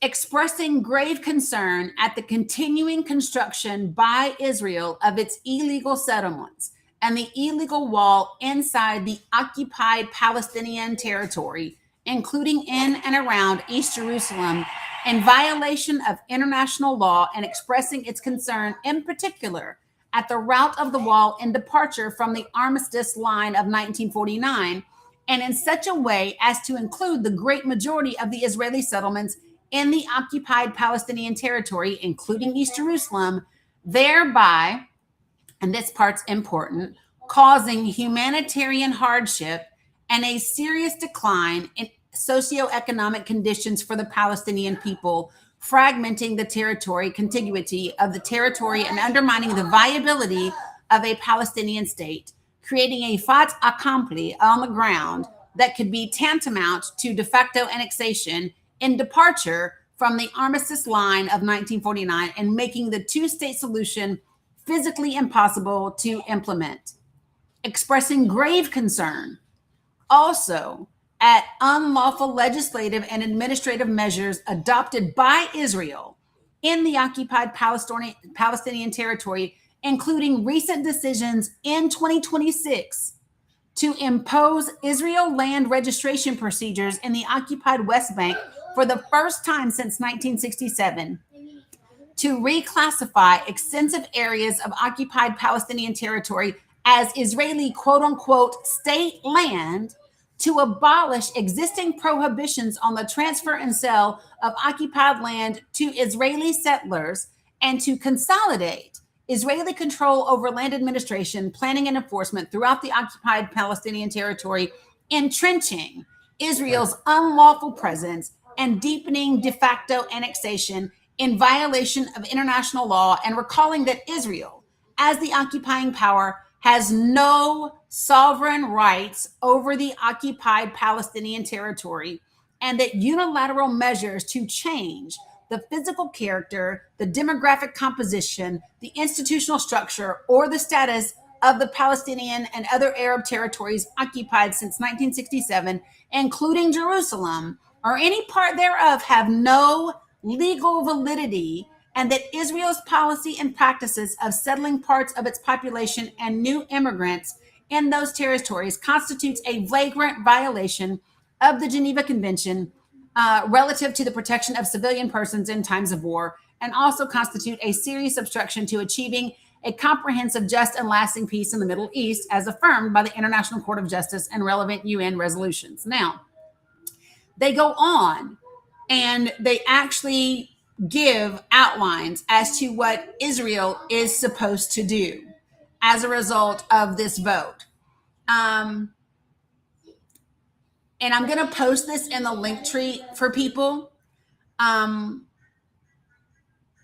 But they are demanding that Israel comply with these things and do these things and whatever. The part that I really wanted to share with you all is that out of the 47 countries that are part of this Human Rights Council at the UN, 34 of them voted yes to adopt this in the UN Human Rights Council. 10 countries were absent at the time of the vote, and 3 voted no. The 3 that voted no were Czechia, Ethiopia, and North Macedonia. Everyone else voted yes.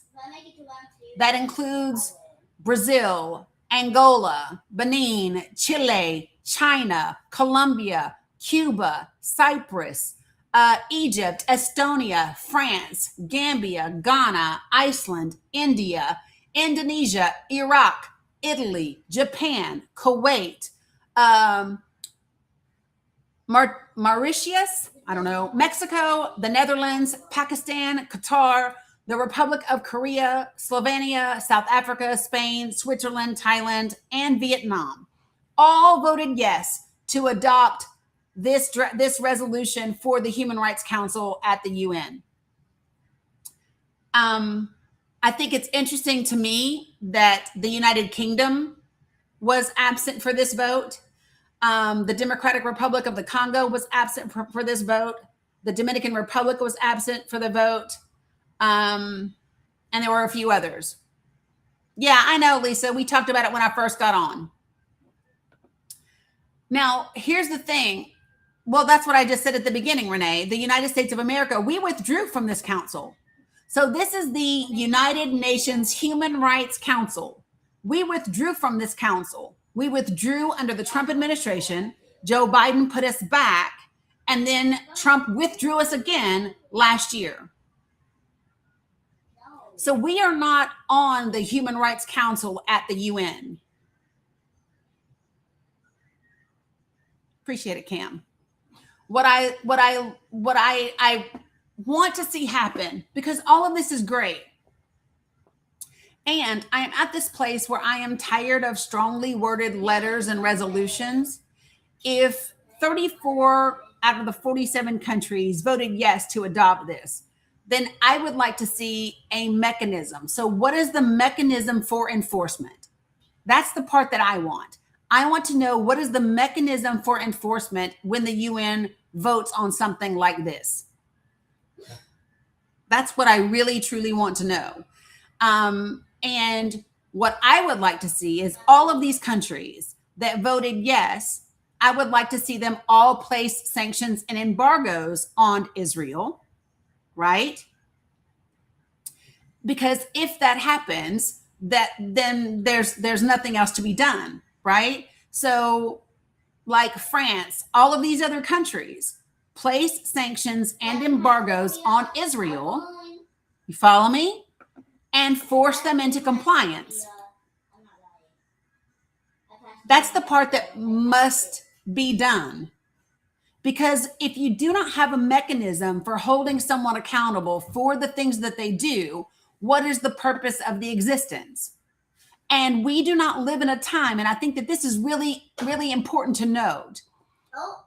We had a day, we had a time where we have leaders in the world that respected the line, right? There was a line that everyone understood we were not going to cross.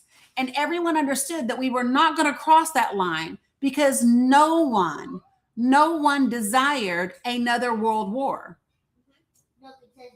Right? Everybody knew that there was this line. And it wasn't that none of us could cross the line. We all understood that we could cross it, but nobody wanted to because we realized that if you cross that line, everyone hurts.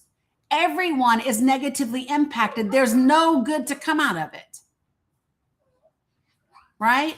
And so what we now have is we have these two individuals where there are no lines for them. There are no lines for them. And I will not, let me just say this, I am not in any way, shape, or form attempting to give the diagnosis of someone's mental health. I am not attempting to do that, right? What I will say is, for me, the tendencies that I see in the president of the United States are those of a sociopath. He is not, he doesn't have because there is a difference between a sociopath and a psychopath. They are different. His lack of emotional awareness or empathy. Here's the difference. A psychopath understands that he's supposed to feel something. Like a psychopath understands that he's supposed to feel emotion, so he'll fake it, right? A sociopath doesn't even understand the social cues. So that's why you'll have someone from the press asking the president of the United States about soldiers that are just unalive, and he starts saying, yeah, but have you seen what's happening with my ballroom? Because he doesn't have the social cues. He doesn't have, that's what I see for me in terms of his tendencies. Okay. And I've said this before, there's a great book called Snakes in Suits. And it is about sociopaths that are in positions of CEO leadership and things like that. You okay, bud? Okay. So that for me is just what I see. And on the other hand, in my opinion, right? No, he's always been this way, Hazel. He's always been this way. He's always been this way. Yeah. We talked about it when I first went live a couple of hours ago. So let me say this. Conversely, though, in my opinion, without attempting to diagnose someone, okay, what I see in BB is a psychopath. That's what I see there. He does have the ability. He is charismatic. He can woo people. He is able to manipulate and engage. And so that's what I see leading these two countries. Yes, baby. When I'm done. Yeah. What is what are you doing? Silly girl. Hey, Medina. And so that's just what I see. And so for me, what's up, Jody? This is why there are no lines for the two of them. And this is why BB so easily is able to manipulate Trump. Because let me just say this to you all, Donald Trump is not a Zionist. He gives zero fucks. He don't care about Christianity. He don't care about Jewish people. He don't care. He doesn't have that. He doesn't have that in him. But a psychopath can very easily manipulate someone like Donald. All you have to do is play up to him, like people know that, right? And so that is why you see him so easily manipulated. What's up, Coffee Bean? Yeah. I mean, there's video of BB talking about how easy it is to manipulate the United States of America. And I want to say this to people, okay, folks. So I understand, and I have zero desire to vote for anyone that I have zero desire to vote for anyone that has taken APAC money. I also understand that I may not have that option in 2026. So before I abstain from voting and give that vote potentially to a Republican in Congress, I'm going to vote for the Democrat, because I understand that what the GOP, what the Republican Party has demonstrated to me is that they will not use the power they have in Congress to rein in this administration. They won't do it. And if they won't do it, I can't risk them staying in power. Like, I just can't risk it. Right? And so then what happens is, after you get through these midterms, then you have 2 solid years to find candidates that are progressive, that will stand up, that are not going to be pro-Israel, and that are able to primary and defeat those run-of-the-mill establishment Democrats, right? And then get them out of office. What are you doing, babe? Oh, you're going to show me? Careful. Careful. I don't want your feet to hit back here. Show me if you're going to show. You want to show me you can tumble?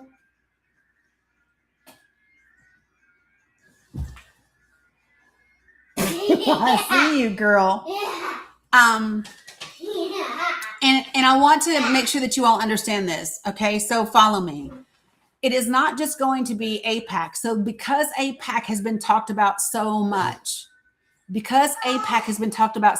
not be surprised when you see the funding from the PAC itself go down and you see the individual donations going directly to the candidate. So this is why you have to be smart. So one of the things that I highly recommend that people do is I recommend that you go to the FEC website. I recommend that you look up who the largest donators of AIPAC are. And then I advise that you look those people up by name. Because did you all know that you can look up individual contributions by name? So if I want to see everybody that Miriam Adelson has donated to, I can type her name into the FEC's database and I can see every candidate. So what happens is, a lot of times people will say, you take AIPAC money. So what's been happening is these people have been donating to the AIPAC Political Action Committee. And so what you may be able to see is those people. So, honey Ray, let me just tell you about the whole thing with Chile.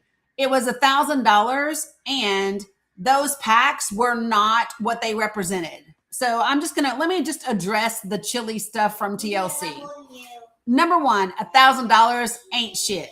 Number two, you can have a PAC that says we are a veteran PAC, and that veterans PAC be donating its money to a presidential candidate that you do not support. That is entirely possible, and it happens all the time. It's entirely possible that people establish a PAC and it is misleading. And I'm going to give you a prime example. So in the 2024 election, there was an LLC established and a political PAC established under the name of RBG PAC. RBG stands for Ruth Bader Ginsburg. Anybody that would see that would believe that this is a progressive PAC. And then, because of the way that campaign finance laws... Well, get yours. Both of you all have them.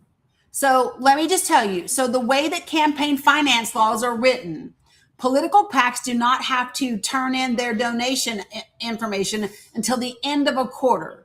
So that means the last quarter of 2024, right? October through December, they don't have to turn in those numbers and those donations until December. Okay. So here's what happens. Here's what happened. So in October of 2024, in that last quarter, Elon Musk's trust gave the RBG PAC $20 million. That $20 million was used specifically to target women in swing states. And the ads that they ran were specifically that Donald Trump is not for a national AB ban. And so women who were pro-choice could support him.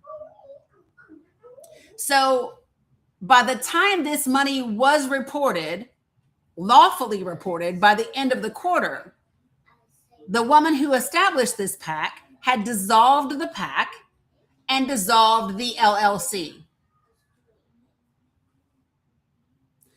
So when I say to you that someone like Chili from TLC could have believed she was donating to a PAC that was for veterans or to a PAC that was for homeless people, she very well could have believed that. And that PAC was essentially a deceiving PAC that was set up for money that would go to Trump. And she would not be the wiser.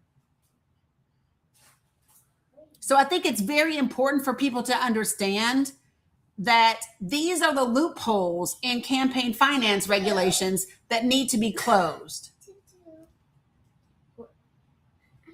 You need to help me look for my phone. Well, you can't take hers. I'm not. Okay, so both of you all find Bella's phone. And once you two find Bella's phone, then each of you can have your phones. Go find your phones together. Go find Bella's phone. Because what we're not going to do is fight over one phone when you both have your own. But what was for shit?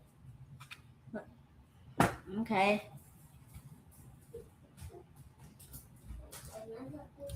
Okay? Right, Honey Ray. The advertisement in Virginia referencing gerrymandering. It's not even just disingenuous. It is deceiving. It is disinformation. In Tennessee, they mailed out postcards referencing Afton Bain's election in Tennessee, intentionally giving the wrong date for the election. They intentionally gave the date that was the day after the election. Yeah, there was nothing illegal, Jody. There was nothing illegal. When you say, is there no oversight? No, there's not. And it's not illegal. What she did was completely legal. Welcome back, Carla. And so this is incredibly important for people to know. Give me 1 second. Girls, come here.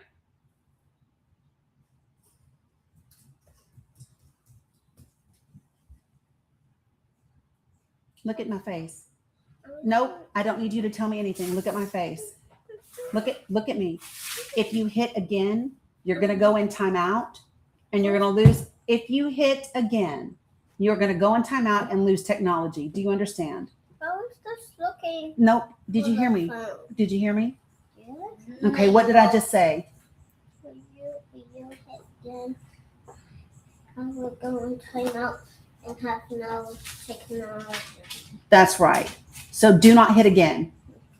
Now, I'm going to tell you too, if you all continue to fight when you're supposed to be working together to find this phone, you will spend the first bit of spring break without technology. So I would recommend that you all start to really like each other and make it a game and find your phone together before you both end up in trouble. And I would also recommend that you might get rid of any attitude that you might have because your grandmother didn't lose your phone. You did.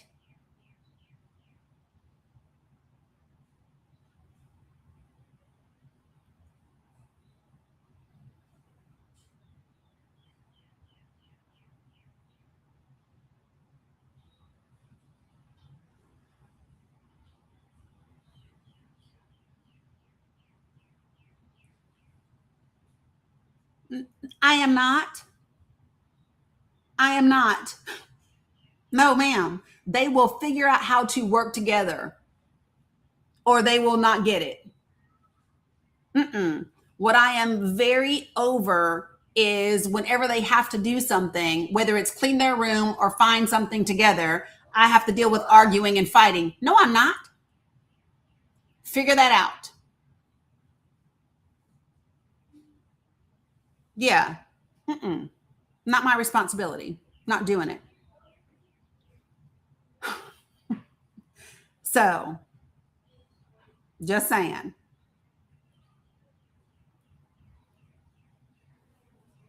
No, they don't do that. Yeah. I have it's been nice enough that I have had my windows open for several days now, even at night, just letting the fresh air and the birds come in. Yeah, Jay Bird, I've been back for 2 hours now. Yes. So these are the things that we talk about. So here's what I believe, you all. I believe that whether you are Republican or Democrat or independent or whatever you are, I believe that everyone would not want a system that works like I just described. I think every single one of us agrees that we should not have political PACs that should be able to behave in that manner, and we should not have laws that allow it. Right? And so, how do you do something about this? The only way to do something about that is to introduce legislation that ends Citizens United. That is the only way. Listen, you all, Citizens United is a court case. I want you all to understand that. Citizens United is a court case. There's no way to just end it. It was a court case that the Supreme Court decided, right? So the only way to end what Citizens United allows is to write legislation in a way that closes the loopholes that Citizens United makes possible. And every single one of us should be wanting to elect individuals that want that done, that want that type of legislation.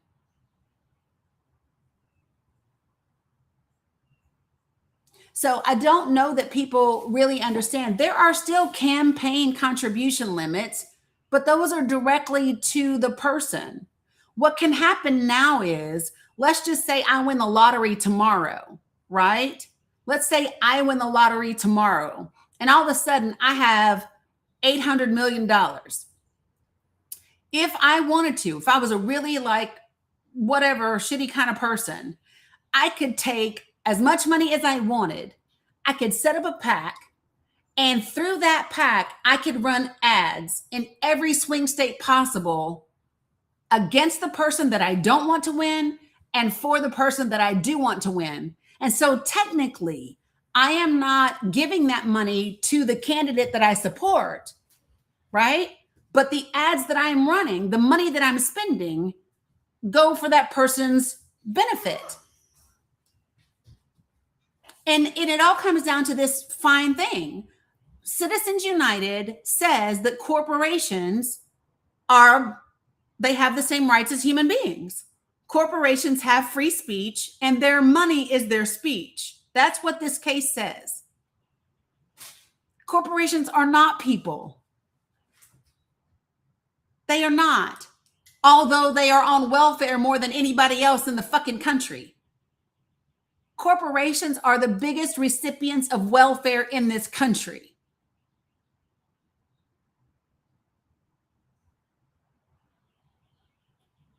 It's not people. It's not your neighbor. It is corporations. It is corporations that get $2 billion in tax breaks. It's corporations that still don't have to pay in taxes. And it's corporations that don't have to pay a living wage. Then the government supplements the wages that they don't pay. And then they turn around and still don't pay any taxes. It's those corporations. And when they fuck up so badly that because they can't manage their own companies, the government bails their ass out again. They are double and triple dipping. And somehow we're supposed to be grateful because they exist and they're willing to pay us. No, so Jody, it's not the corporations. Corporations, it's not the corporations do not have a limit when we're talking about PACs. When we are talking about super PACs, no. And so this is the stuff that people really need to understand. And it's having these conversations in your communities that will matter. I don't care what political party you've always belonged to. I don't care who you voted for in 2024. Let's talk about the issues. And I bet we agree on the issues. I bet we do. We do. And I'm going to tell you about the United States of America. The United States of America has money for whatever it wants to fund. America has money for whatever it wants to fund. ICE is a perfect example of that. This war with Iran is a perfect example of that. They decide what they really want to fund and they make the money happen. What the American people need to understand is they don't want to fund you. They want to fund everything else but you. That is how much your government cares about you. And yet you are the reason this country exists. You are the reason those people are in Congress.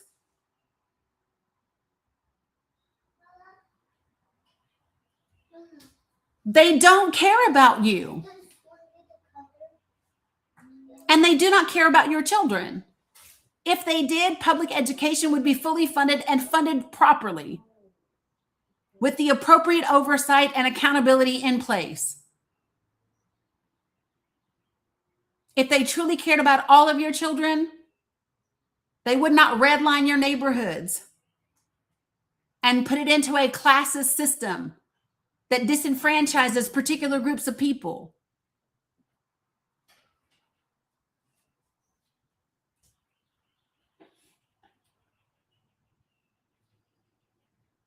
And the thing that I really, truly would like for everyone to understand, okay? If you are not part of the top 1 to 5% in this country, okay? You fall into, let me just say this. If you are a woman, disabled, Black or brown, LGBTQIA, if you are any of those things and you are not making over $400,000 a year, they do not care about you. If you are a white male, but you are poor, they don't care about you. I need you to understand that. That is why poor white people do not understand when we talk about privilege. And it's the difference between racial privilege versus economic privilege versus ableist privilege versus sex privilege, right? There are intersectionalities and different types of privilege that we all have.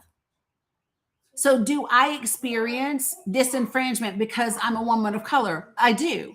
Do I also recognize that I have light skin privilege? I do. I do understand that.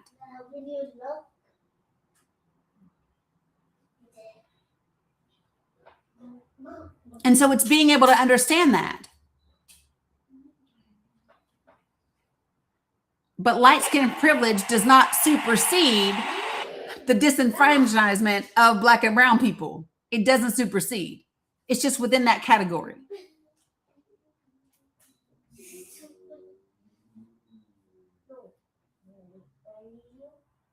It's really important for people to stop taking things personally. No one is talking about you.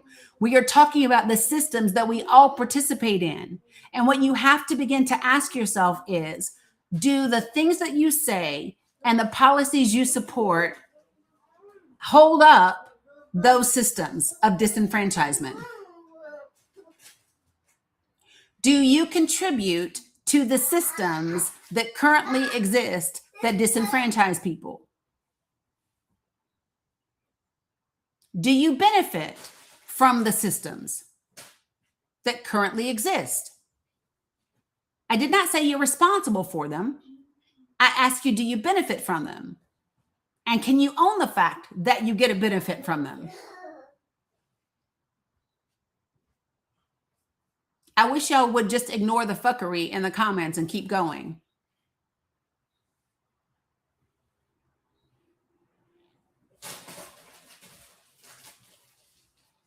Okay? So it is literally about these types of conversations, but you can't do it when you are adversarial with people. If you do, they're going to be defensive and they're going to hear nothing that you have to say.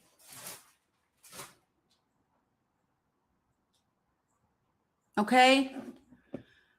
I wanted to share something else with you all. I shared it earlier. This is an article that is in the Military Times, okay? And it's from yesterday. And I'm sharing it with you because it's important when we think about the country as a whole and our military as a whole, and why Pete Hegseth may be finding himself next on the chopping block. Okay.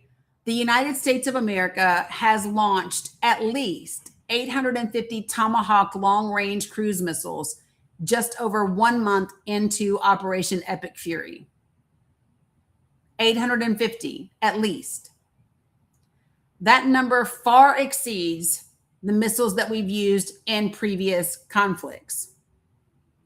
So even though we don't know, the Department of Defense doesn't tell you exactly how many we have, we do have reports where we can get a guesstimate, right?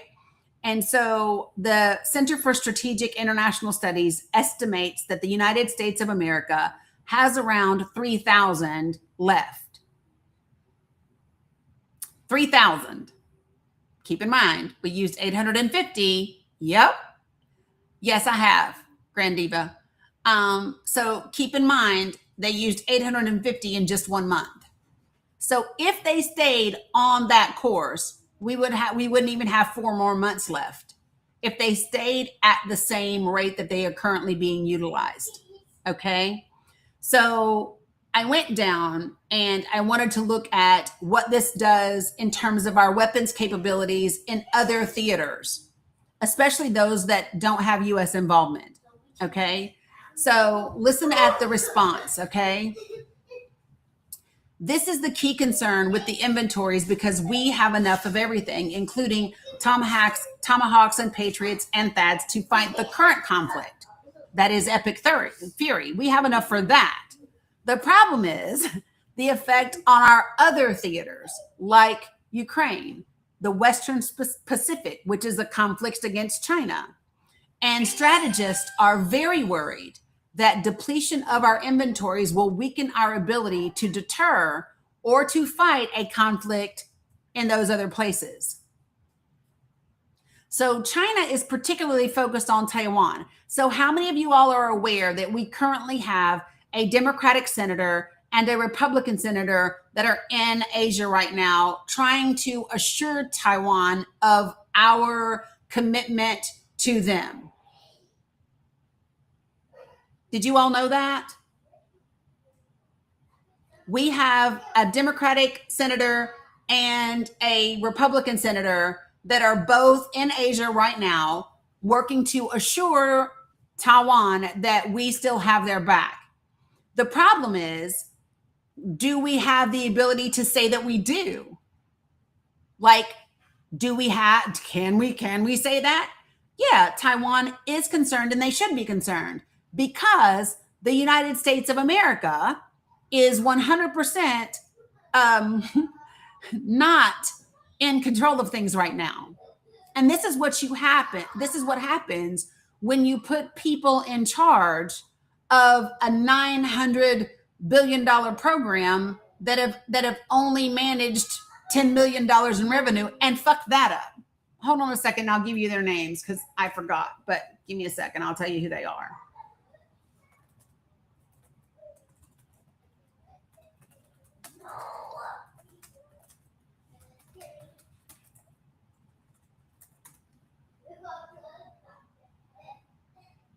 Yeah, so it was Senator Jean Shaheen and Senator John Curtis.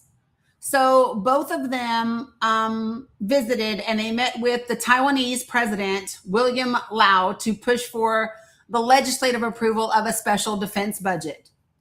And it, of course, drew,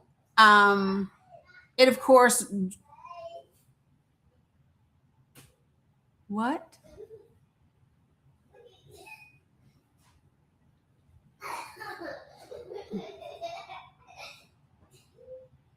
What does that say? Oh, it just says share responsibly on the live, confirm sources being shared and engaging with content, which I always do. So, China criticized the visit from these two individuals, and because China says that Taiwan is theirs, right? So of course there is concern. So anyway, so when they went on the 2-week break, this is when those two senators went to Taiwan. Okay.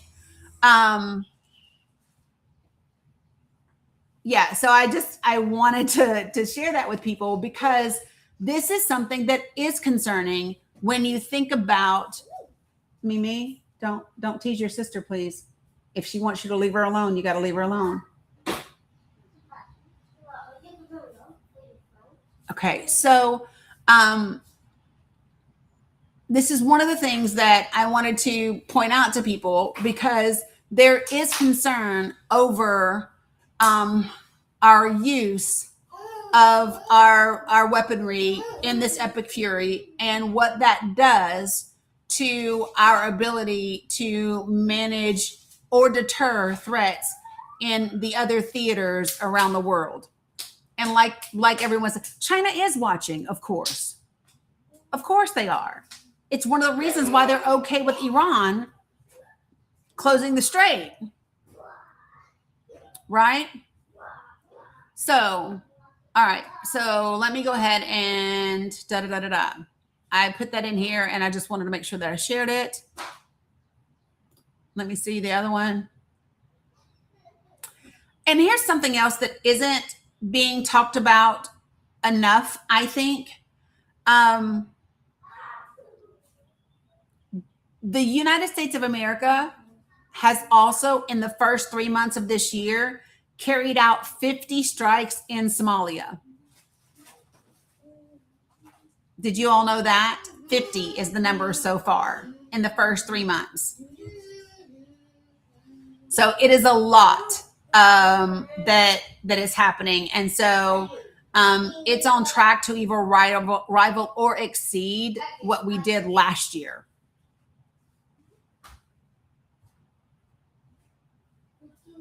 $50 times so far just this year. Yeah, in Somalia. Correct. Yep.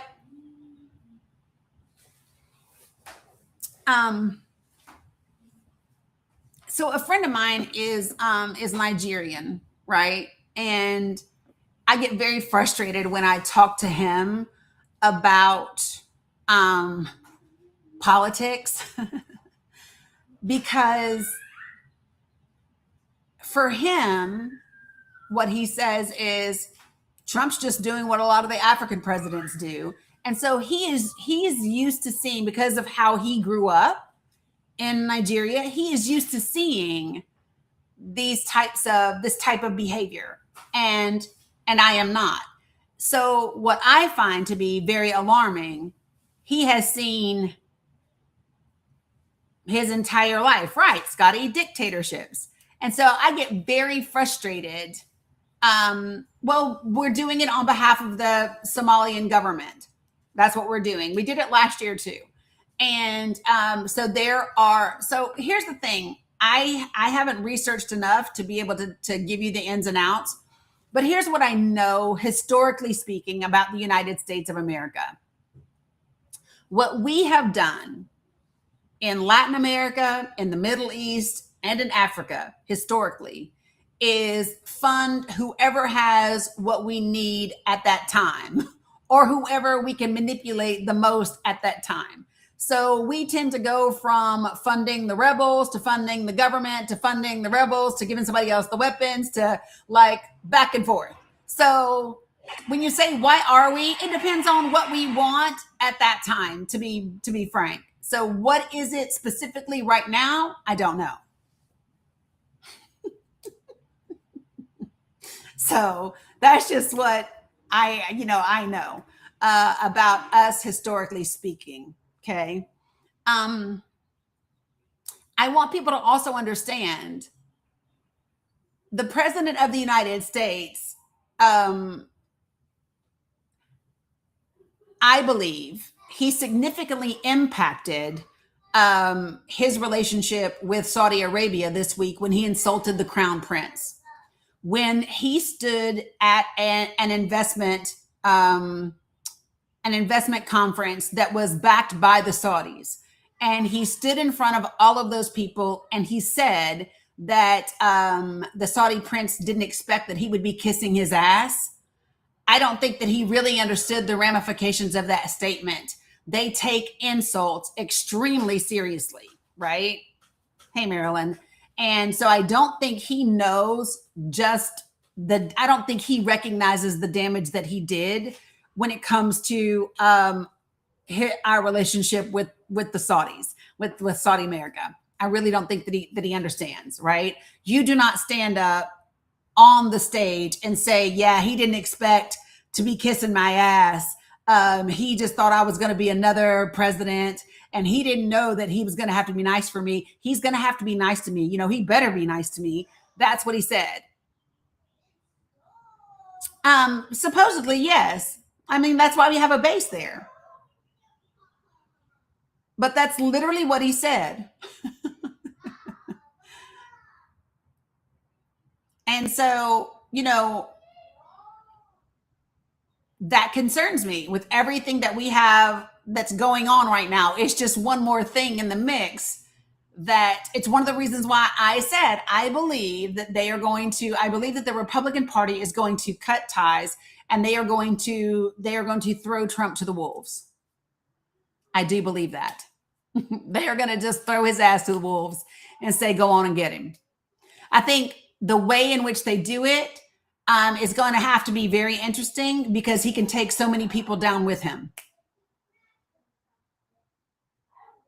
I'm just saying. So it's going to be very interesting. Well, I've already played the clip from Alex Jones from yesterday. I played it yesterday and I played it earlier today. Whatever they are getting ready to do with someone, they put it out on the right-wing podcast first, then it goes to the right-wing media, and then it happens. So I'm going to give you an example. When we're in the middle of 2018, 2019, and Roger Stone has been prosecuted, and Roger Stone is about to be sentenced, and while all of that is happening, right, this conversation is taking place, and what's happening is Matt Gaetz is appearing on these podcast shows. Steve Bannon's appearing. And they're all talking about, yeah, I think he should pardon him. I think he should pardon Roger Stone. I think he should pardon Roger Stone. Next thing you know, they're saying it on Fox and Friends. Next thing you know, they're saying it on Fox News, right? And then the next thing is after they have gotten the idea out and they have warmed their base up to the idea enough, Mila Ann,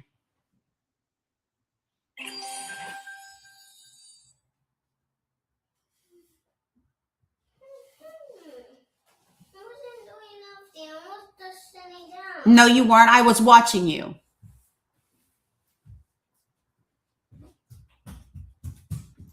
So once they warm the base up to their agenda, then they go ahead and act on it. And so what I see is them beginning that pattern right now.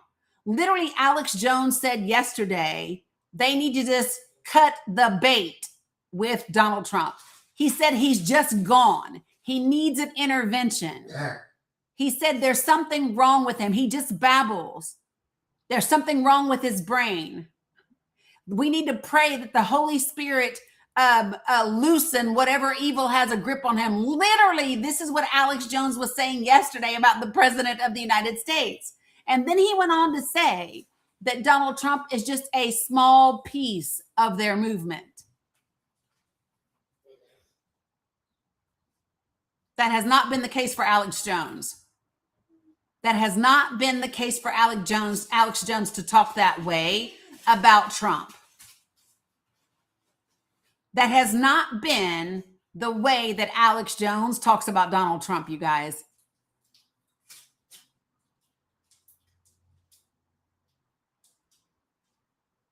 Like I said earlier today and yesterday, That is also why you see on Nick Fuentes's desk. What do you see on Nick Fuentes's desk? You now see a blue hat that says America First. You don't see a red hat anymore that says Make America Great Again. You see a blue hat that now says America First.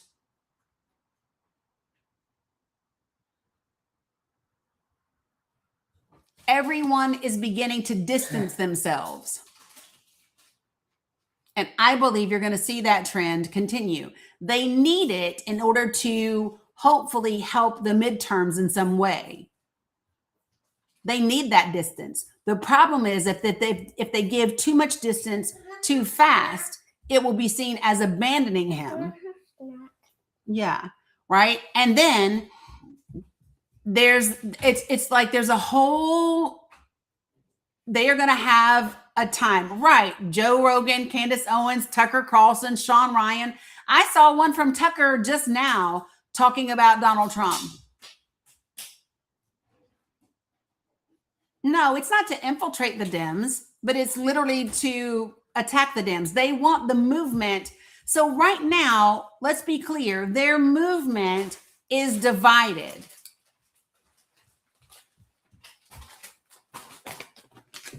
Their movement is divided. And so they are trying to figure out how do they bring that movement back together. And I don't know that they know how.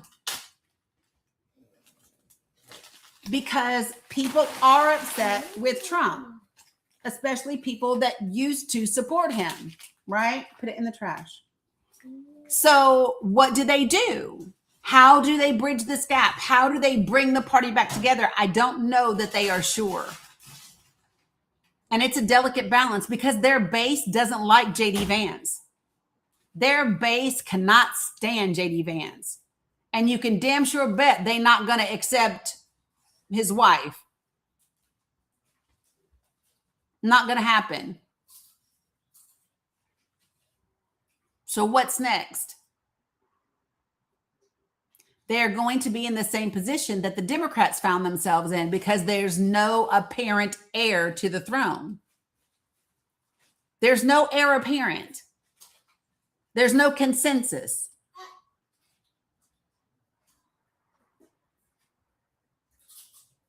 Right, DJ.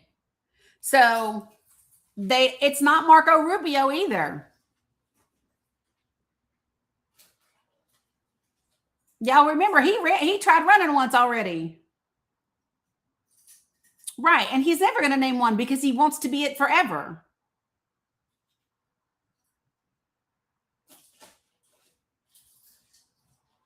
So I think it's just really important that nope, it won't be Mike Johnson either.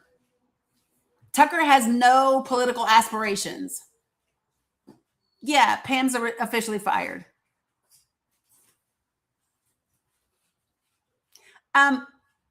I don't believe, hold on a second. Let me just see.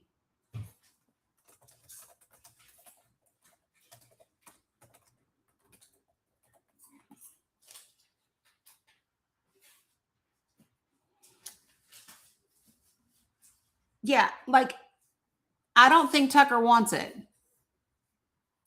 Nope. Miller could never be it. And Vogt is a behind the scenes guy. Yeah. Well, Todd Blanche is second in command, so he's going to be the acting automatically, but he's also under investigation.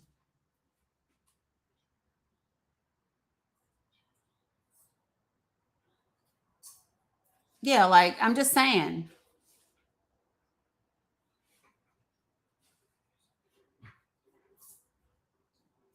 Yeah, so he's considered to be because they've been committing crimes. Who's positioning? You all think Tucker Carlson is positioning for a presidential run based on what?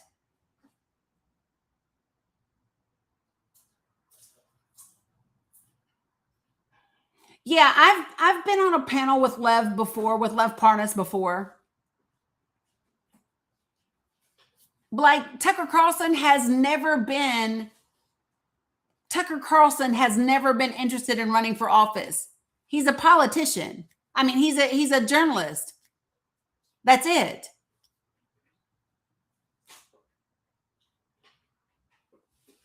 Yeah, Tucker's not running for anything. He has no experience. Tucker is, as long as Tucker can make a buck running his mouth, he don't give a shit. I mean, to me, it does. AIPAC won't choose candidates. In Illinois, AIPAC just had a 50-50 outcome.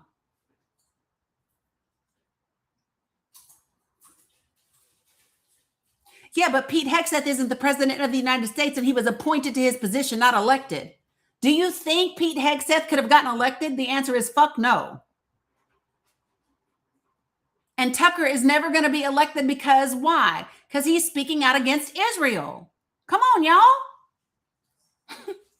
The Republican Party is not going to choose someone that is openly critical of Israel. It is not going to happen.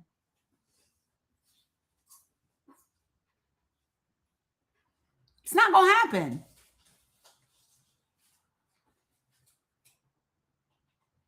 Like that. Like that's just not a thing.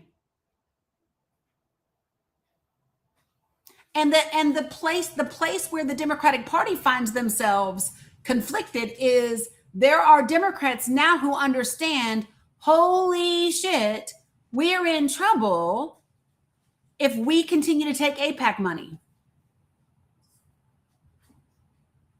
And so this is why I said you absolutely 100% have to get into the FEC's database. You have to look at the top 10 to 20 donors to AIPAC. You need to get those names on a list and see who they're donating to. And that will tell you. That will tell you the direction that they're heading. It's not rocket science. 96% of the people that AIPAC endorsed in 2024 won their elections. They don't have the same pool this year. They had 4 candidates that they were pulling for in Illinois. They lost 2 and won 2. They're used to winning it all.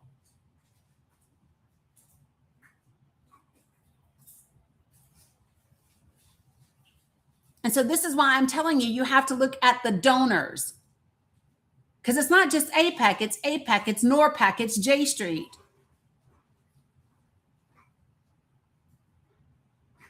And so what is happening in many, many places there are more progressive Democrats that are running for office, whether they are progressive Democrats or whether they are Democratic Socialists running for office, and people are electing those people. That's who people are voting for. Listen, the governments might not have done shit or changed their positions about Israel over the last 2.5 years, but people have. Let me say that again. The governments, the country might not have changed its position about Israel in the last 2.5 years, but the people have.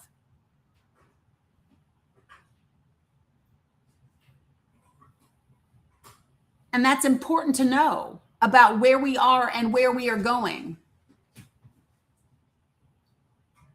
Well, Grand Diva, what I will say is there is no way in hell the Republican Party will nominate Tucker Carlson to be its candidate for 2028. Number 1, he don't want it. Number 2, he is too anti-Israel.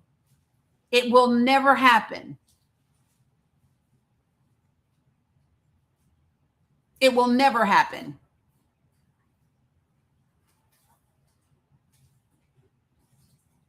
Yeah, there's just absolutely no way in hell. Oh my gosh.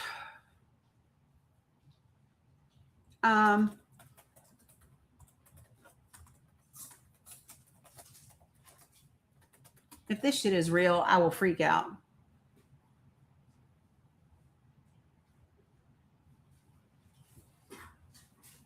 How did I miss? I guess so much shit happened. Wow. Pete Hegseth just forced out our top general. Let me say that again. Pete Hegseth just forced out our top general.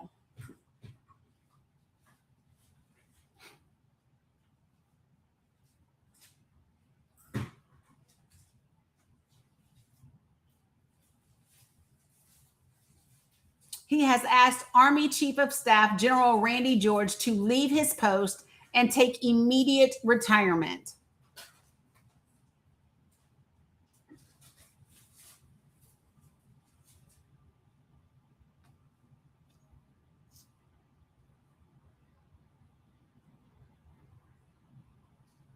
It's over the Iran war, y'all.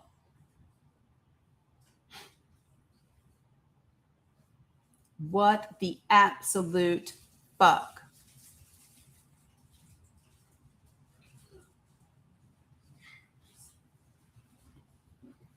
Okay, hold on. Because if I wasn't concerned before, oh my sweet baby Jesus.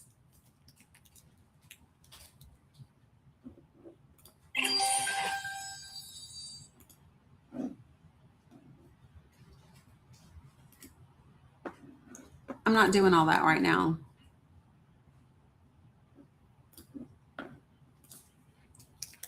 Hey, you see this?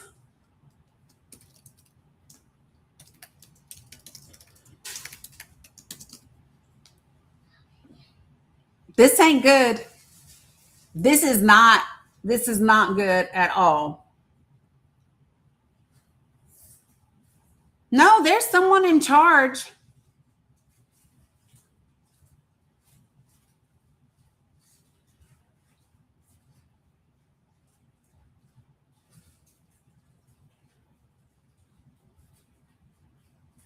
Hold on, he's messaging me back already.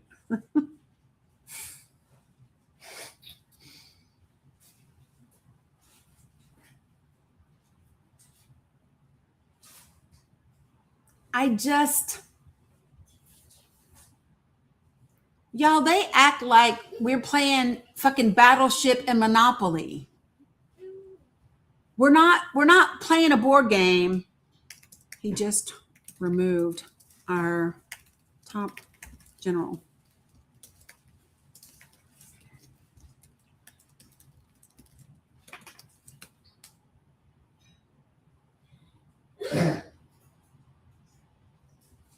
Yeah, he acts like this is some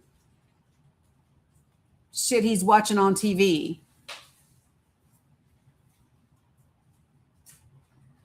And what's so crazy is, y'all, there are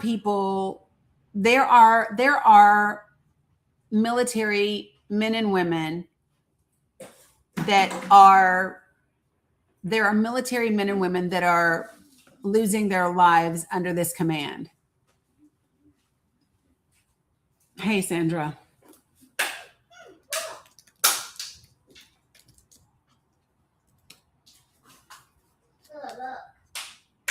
No, Stephen Miller is not the Attorney General. No. Currently, Todd Blanche is the acting Attorney General.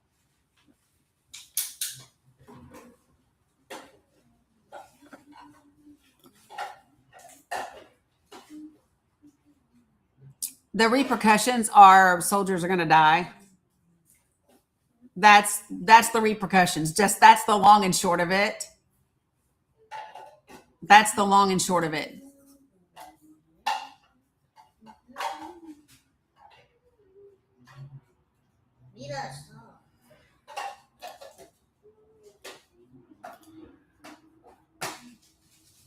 So for those of you guys that have been with me for a long time, you know that I am messaging with my friend. We both served in the military together. He served after I got out. He literally worked at the Pentagon on 9/11. And whenever something really drastic military-wise happens, and I get to be really concerned, Scotty, he said immediate retirement. He said immediate retirement. So, yeah, I always message him. And so, yeah, I'm just like, holy shit. And things just are not great right now. And what really concerns me is every time this joker gets ready to respond, I see dots and then they go away.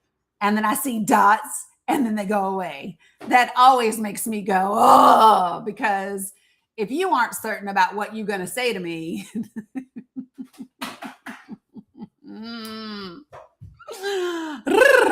right? Appreciate you, be action. I'm just saying. No, the general can't be like, fuck you. The general can't be like, fuck you. He's the Secretary of Defense. There is no fuck you.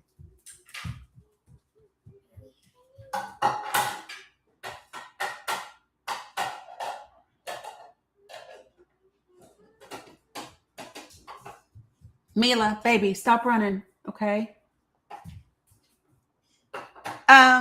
I think that the general was not willing to be complicit, and I think that the general was speaking up. So if you all remember months and months and months ago when they called the meeting and they called a bunch of our generals and admirals together in Virginia, and it was this big deal about, orders and all of those things.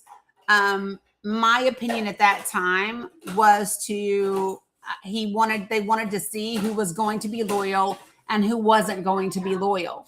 And I think they were letting them know at that moment in time. And since then, you have seen people in top leadership positions go. It is significant when you get rid of the top general in the military of the army and you do it in the middle of a war. Like, it's a big deal.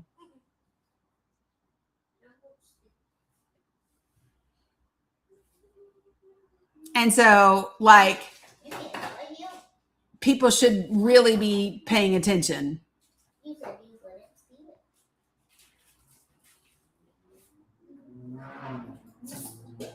I'm just saying, it's not a good thing at all, folks.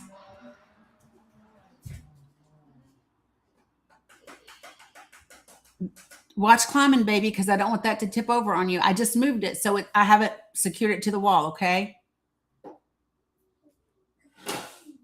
Hey, the real nurse. This joker still done stopped and started talking to me 5 different times. Of course, Pam Bondi said she will, quote unquote, continue fighting for Trump, even though he's fired her.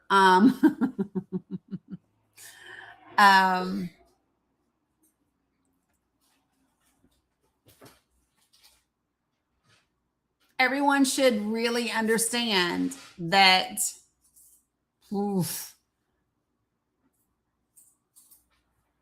the French president came out and criticized Trump after last night, after the speech last night.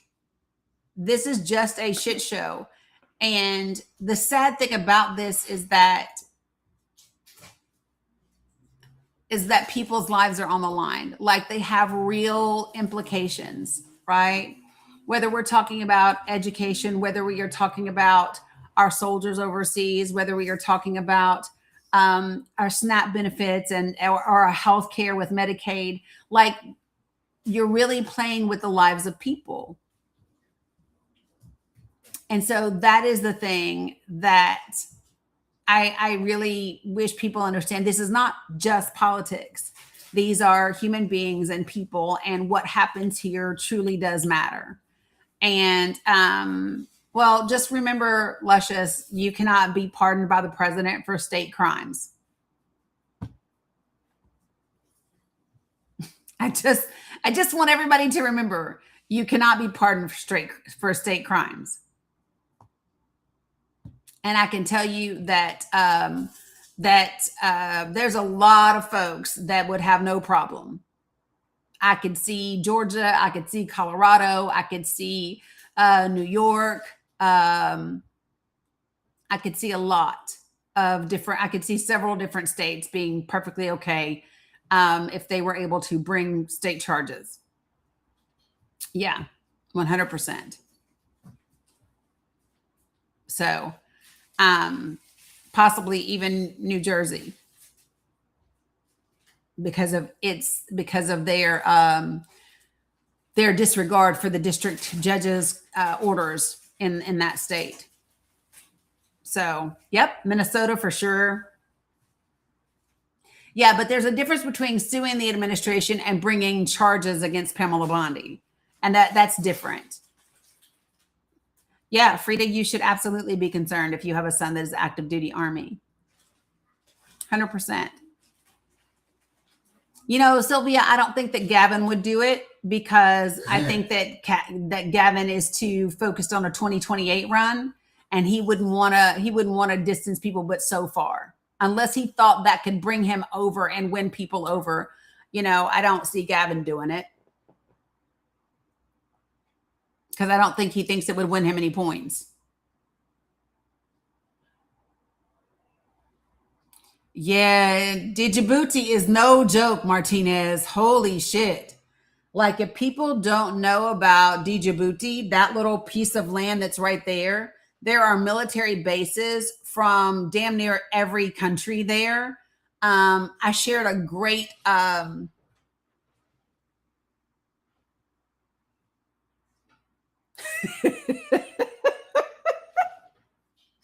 my God, I'm laughing to keep from crying. That's exactly what the fuck I said.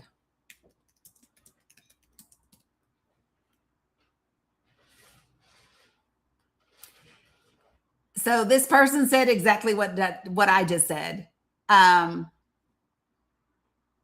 Quote, they're probably about to do more illegal shit or put soldiers on the ground, and he's not for that.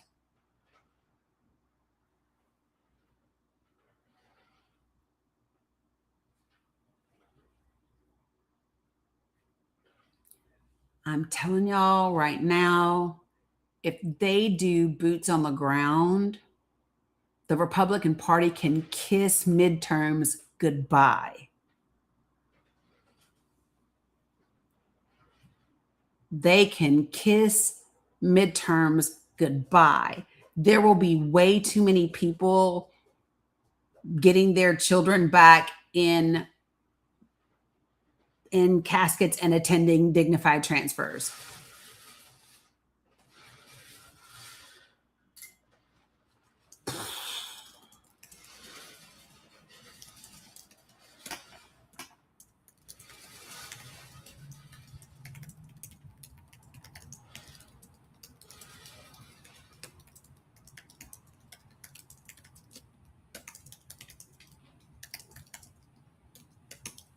Hold on a second, y'all.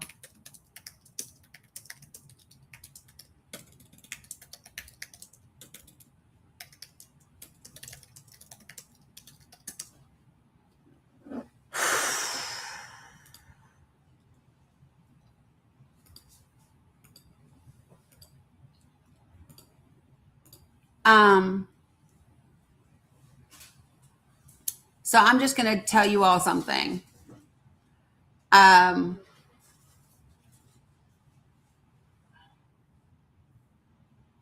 Where we are at today is nowhere that we have ever been. I want to be clear about something, folks. You cannot compare this to 9/11. You cannot compare this to Afghanistan, Iraq. You can't compare it to any of those things. There has been no attack on this country. There has been nothing to instigate or to justify us putting our soldiers at risk. I want you to really understand that. Everyone understands that we are only here because Israel said we should be here. There are Republican members of Congress who have said out loud that we are only there because Israel has brought us there. There have been Republican senators that have said out loud, I don't know why the fuck we're here. And that's a problem. You cannot compare where we are to any of those times. Does Bella have hers? Huh? Bella, did you find your phone? No. Okay, well, you guys have to find her But phone. I wanted to share my phone. No, I don't want you guys to share your phone. I want you guys to find it together. I want you guys to find it together. I wanted Bella to go first and then me. Well, you guys find it together. Nobody's getting a phone until both of you have yours. Okay. So I want to be clear about something. So this isn't about will they vote will they vote Republican or not? This is different. Previously in prior times, we had a justification before we went in. You hear me? They prepped the American people. They told us lies for a really long time and made us believe that there was a reason for what we were about to do. They have not done that in this case. This will not be like any other war that brings the country behind it. This will be a conflict, a war that will further divide the country, and not from each other, but from the government. This may be the first time since Vietnam that you will see people very openly against the government and where we are. Okay? And those people, even though those people that typically voted Republican might not be able to bring themselves to vote for a Democrat, what they might be able to bring themselves to do is to not vote at all. And I'm going to tell you right now, if those people don't vote at all, you will see Democrats winning the same way that what happened in 2024. Just real talk. One of the things that I'm concerned about right now.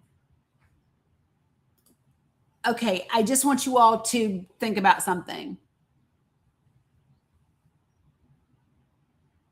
My brain is going a mile a minute with this news.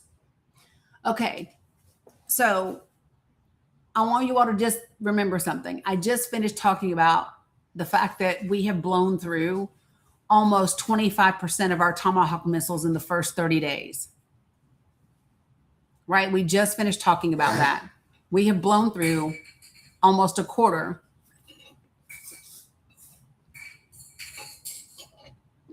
of our Tomahawk missiles in the first 30 days of this war with Iran. We just talked about how that leaves us vulnerable in our theaters like Ukraine and the West Pacific where China is watching. Okay. I want you to understand that China, in terms of bodies and weaponry, they have twice the bodies we have. Just so that you all really understand that. They have twice the bodies that we have. Give me 1 second.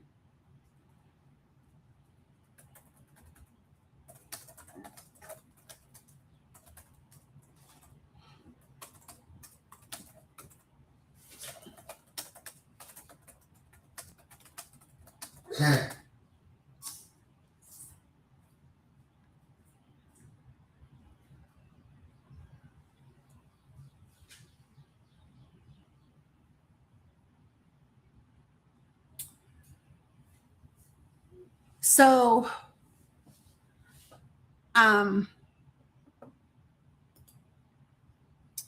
so this is my concern is, I know how many people are against boots on the ground. My immediate thought process is two things. My immediate process is I think about if we have boots on the ground in Iran, I think you get maybe a week max before you see Chinese action from China, whether that be in Taiwan, because we won't have the ability to defend. Yeah, but right. But we have a sociopath running the country who doesn't understand the impact of using that. I know we have it, but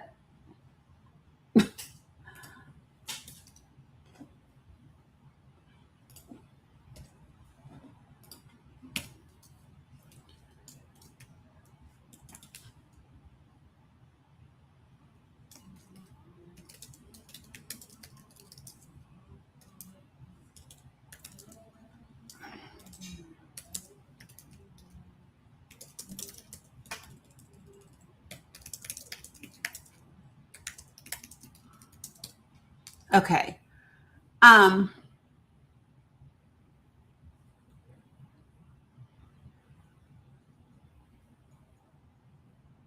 Veronica, I had that thought as well. I had that thought as well. I also, my military brain, so my military brain is also in the mode of what are the potential outcomes and what are the risks. Like I'm assessing the dangers that exist because of what we just did. You know what I'm saying? Like I know we don't speak things that we don't want to exist.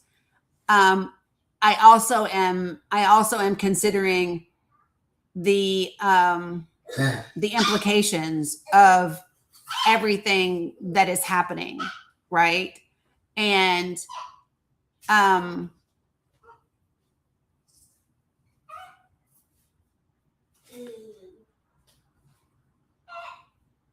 don't be worried. I'm not worried. I am concerned.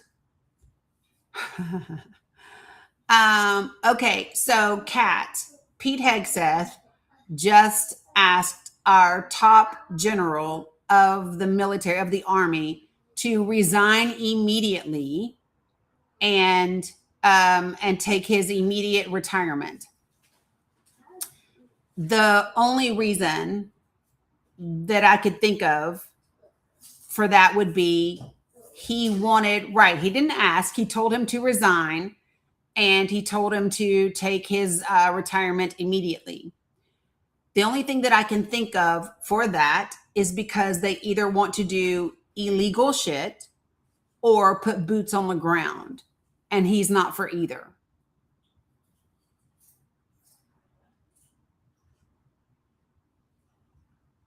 That's my thought process. And my friend that I'm speaking with now literally was stationed where this particular Army general was prior to this. It's not nuclear Gen B. It's not that. It's literally these two things.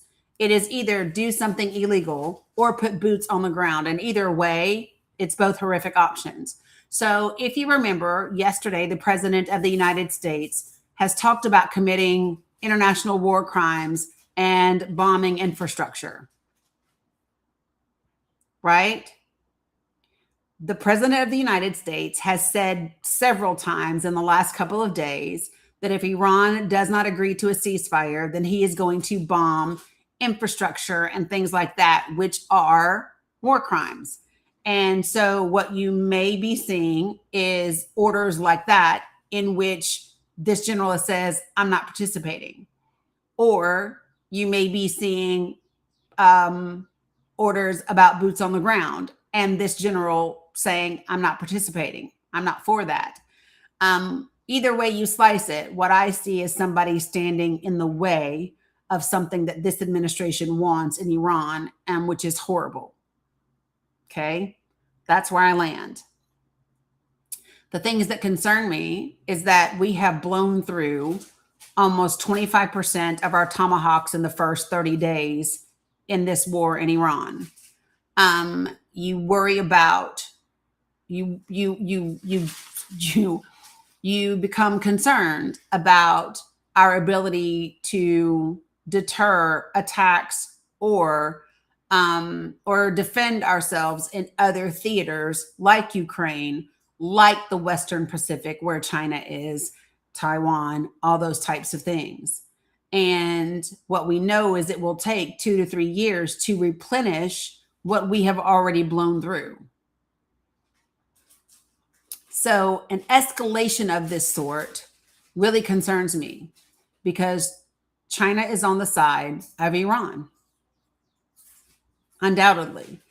And so I get, my brain is saying this would not be smart. Yes, they did decommission all of our mine detecting vessels. Yes, it takes 2 to 3 years to replenish. That was in the Military Times article that I read earlier. Let me see if I can pull it back up real quick.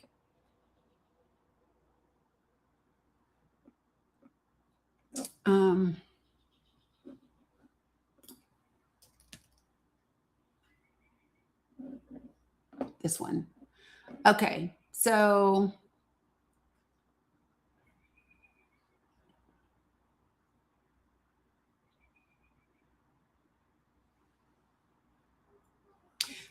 here we go. So this is in the Military Times article that that I shared with you, and he says, bottom line, I think currently to replace the 850 to 1,000 that we've expended already, you're talking 2 to 3 years to recuperate that stockpile.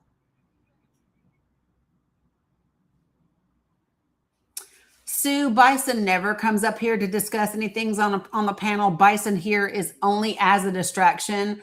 Bison has Dani derangement syndrome. He's here all the time. He even follows me into other people's lives.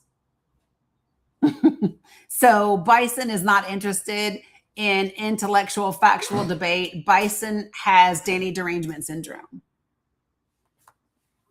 Just to be clear.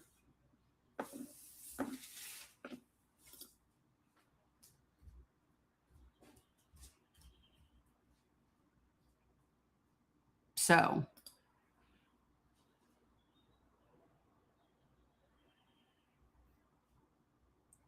no, what we are talking about is what Pete Hegseth has used in the last 30 days against Iran.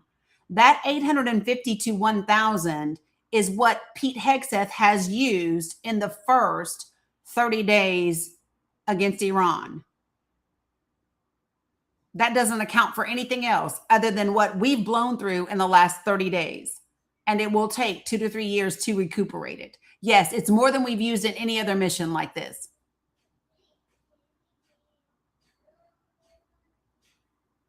It is 25% of our entire Tomahawk stockpile.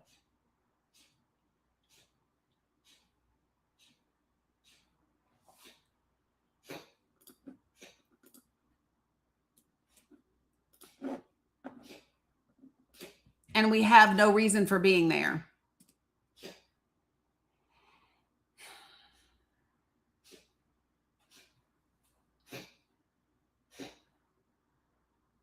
Right. Them playing with Tomahawks. Like, I swear they think they're playing fucking Battleship.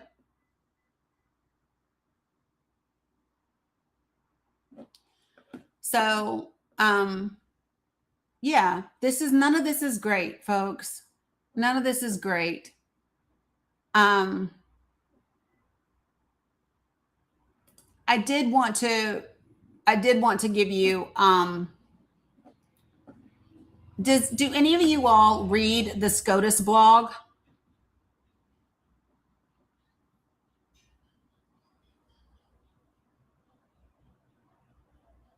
Do any of you all read the SCOTUS blog? Okay, so I do. And I do because these are attorneys and they specifically follow SCOTUS. And the article that was written yesterday after the arguments about birthright citizenship, I'm just moving on to other things that I wanted to talk about because I need to think about something else for a minute. So the headline of this argument, it says the argument analysis. So what they did, it's literally on scotusblog.com. And shut up, Blue Honey Pot.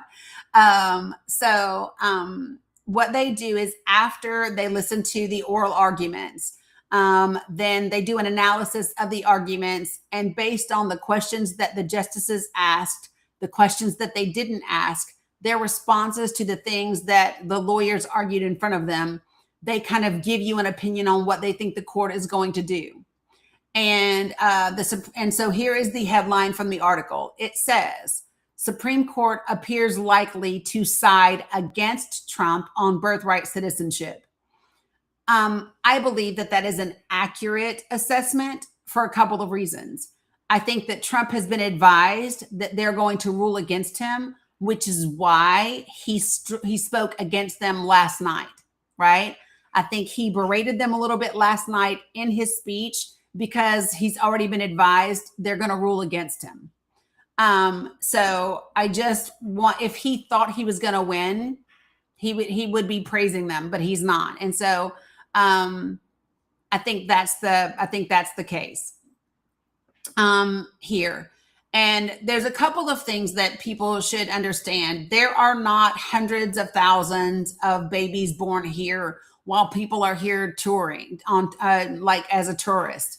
The estimates are somewhere between 20 to 30,000 births happen every year while people are here on either tourist visas or HB1 visas or something like that.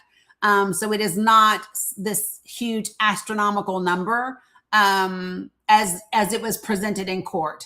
I think one of the most crazy arguments and points that happened in those arguments is when the court said when John Sawyer had a difficult time being able to, say in his argument that Native Americans were birthright citizens, right? I think that was that was a good indication of, I just think that there are certain things, right? When he said, I'll take the yes, right? And basically said, don't keep saying something because you sound dumb as fuck right now, right? He just said, I'll take the yes, okay? I think the other time is when he said, yes, it's a new world, but the same Constitution. I think that was also telling. I think Ketanji Brown Jackson did a great, her questioning aligned with some of the things that I was talking about yesterday when I was talking about birthright citizenship and the actual, like, how does this actually work? When I talked about babies being born and how would you be able to establish birthright citizenship and how would you be able to determine if they were or prove whether they were or weren't a citizen at the time of their birth? How would they get or not get Medicaid and have those births covered, and the burden on the health insurance on the healthcare industry? And like, so she was asking questions in going down the similar route that I was, like, how would this actually play out? And I think what you see is in real time, it doesn't work. Like, even if your argument was true, it doesn't work. And so I think that you will see the court rule against them. I don't really care what the numbers are, whether it's 6-3, whether it's whatever, I don't really care. But I definitely think that that's the way that it's going to, I think that that's the way that it's going to come down. Right. That's what I just said, Grand Diva, when I said he was unsure in his argument about how it would apply to Native Americans. Yeah, that's what I said before I started talking about the hospital. So I think the only thing that people need to consider is that, whether it's 6-3, whether it's 9-0, I don't really, it doesn't matter to me. What matters to me is that they rule against him and against the administration. So, which I think is going to happen, right? Like 100%. Yeah.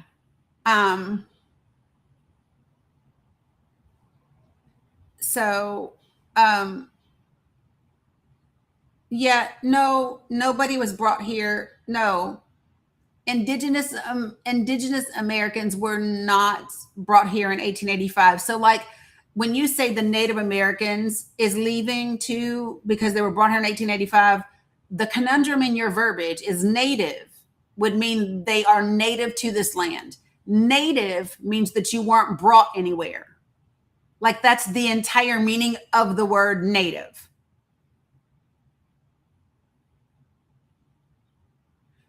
No, they are not. There are some people, there are some Africans that were here because trading existed before Christopher Columbus got here.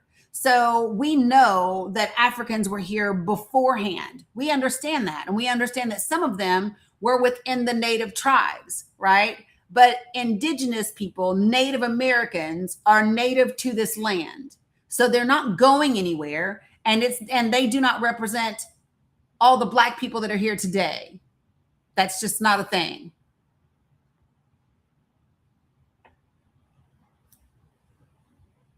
Hello. Hello. Hi. I was looking for my headset because I'm driving and I got you on speaker, But if you're driving, hold on. If you're driving, you can't talk on TikTok. It'll flag me. okay. Yeah, but you're welcome to come back any other time. You just can't be driving because TikTok will get me.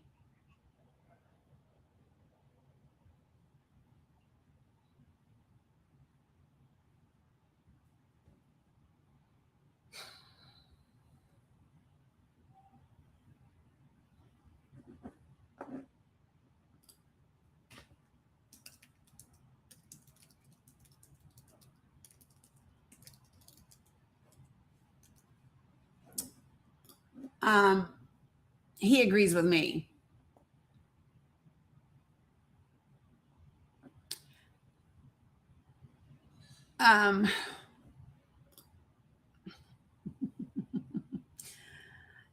It's hey Angel. Right, Jay Bird. That's why I said, girl, you can't be up here because you're driving, so you can't be on the panel talking to me. Right? You can't do that.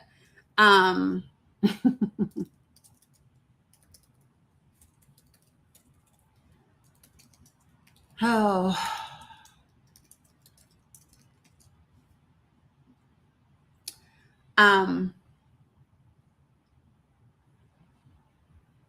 So can I just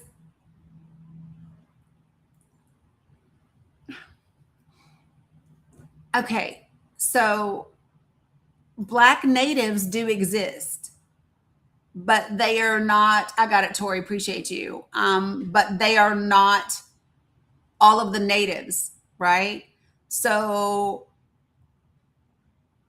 I don't know where she got 1885 from. I don't know that. So I think it's really important that people understand that. Yes, so do Mexican natives, 100%. So in the 17th century, right, in New England, we had interracial marriages between Black and Native people. In the 1700s, we had the Black Seminoles and the Maroons that were free and escaped Black people, right, that were here. So this is a thing, but Native American people, so not sure. I think I just explained that there are Afro-Indigenous people here, but they are not the entirety of what was here. No, they did not. No, they did not come here in 1885. No, ma'am. The bill is just, no, they did not come here in 1885. It's just not a thing.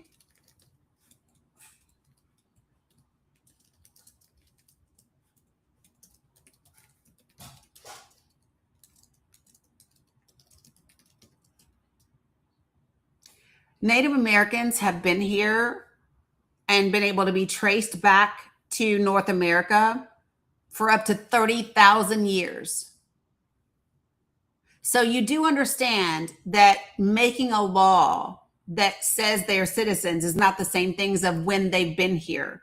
They have been here for 30,000 years in North America. 30,000 years. That's way farther back than 1885.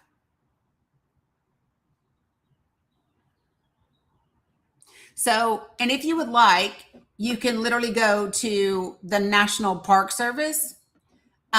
They did a great article in observance of Native American Heritage Month. It's, Native American Heritage when they looked at archaeology. And so November is Native American Heritage Month. And so I'm just going to help you with the article. Archaeology is one way of learning about Native Americans. Okay. So what we know is archaeological and genetic evidence show that people have been here at least 23,000 and as long as 30,000 years, underscoring American Indians' oral history that their ancestors lived on these lands from time immemorial.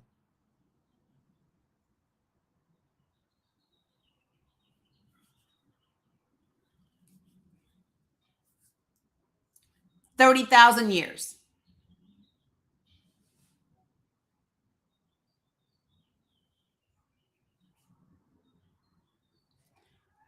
No, ma'am, that's not what we call Black Americans today. No, that's not.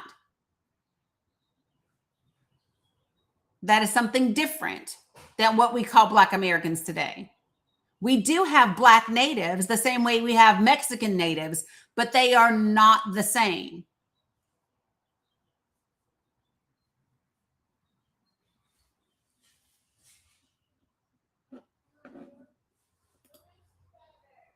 It's not a touchy subject for me. I don't find this touchy at all.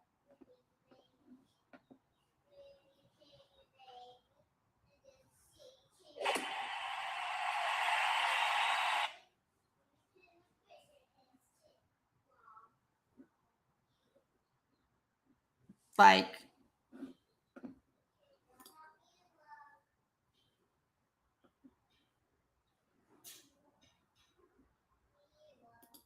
so let's be clear. Not all Black Americans are indigenous Africans. So there are Afro-Indigenous people in this country. There are. They are just not the totality of the Black Americans in this country. Hey, Sean, good to see you. And I don't know how you driving and texting. I need you to be careful.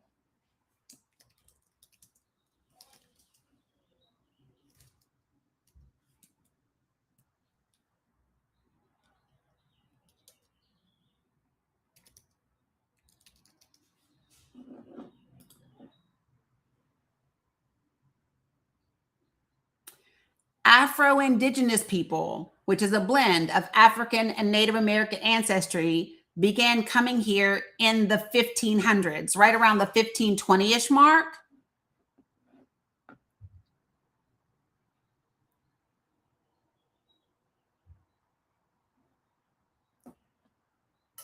That is when that happened. Well, first of all, I don't know who you're talking to like that, but you might want to settle it down because you're sounding a little bit disrespectful right now.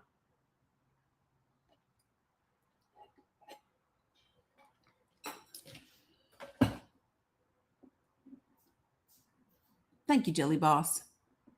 So let me be clear, because I don't know you and you don't know me, but in this room, you meant to be disrespectful? Well, so do I. You can be blocked. Bye. That's how disrespectful I mean to be. She ain't gonna have no damn sources, and if she has them, she can't tell you because her ass is now blocked. I can meet the disrespect right along with you. I meant to be disrespectful. Okay, well, disrespect your ass right the fuck out my life. That's what you can do today.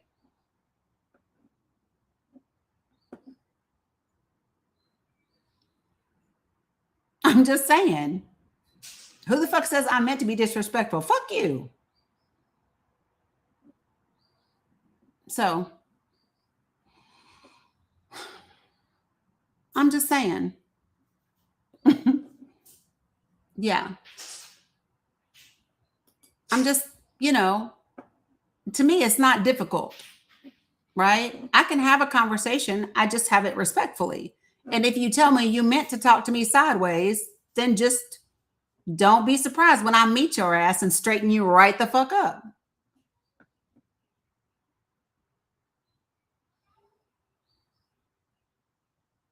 So, anyway, yeah. So,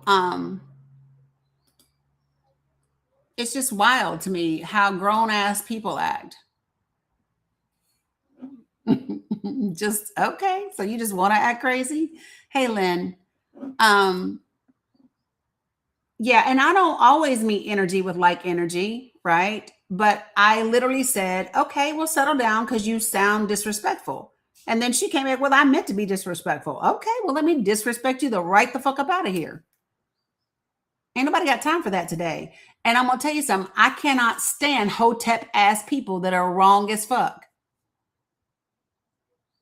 I cannot stand hotep ass people that be loud and wrong as fuck.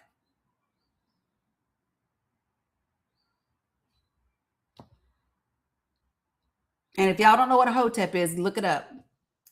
I ain't got no time to explain it, but that's who that was. That was hotep ass folk.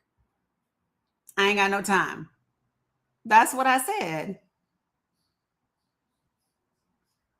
I'm just saying. Yeah.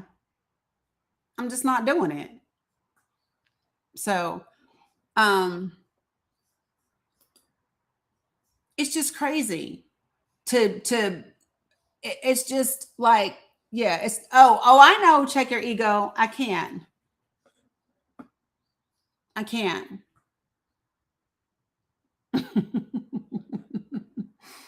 Yeah. So yeah, I'm just not dealing with the nonsense. I can't I can, but I ain't. Um the person who asked me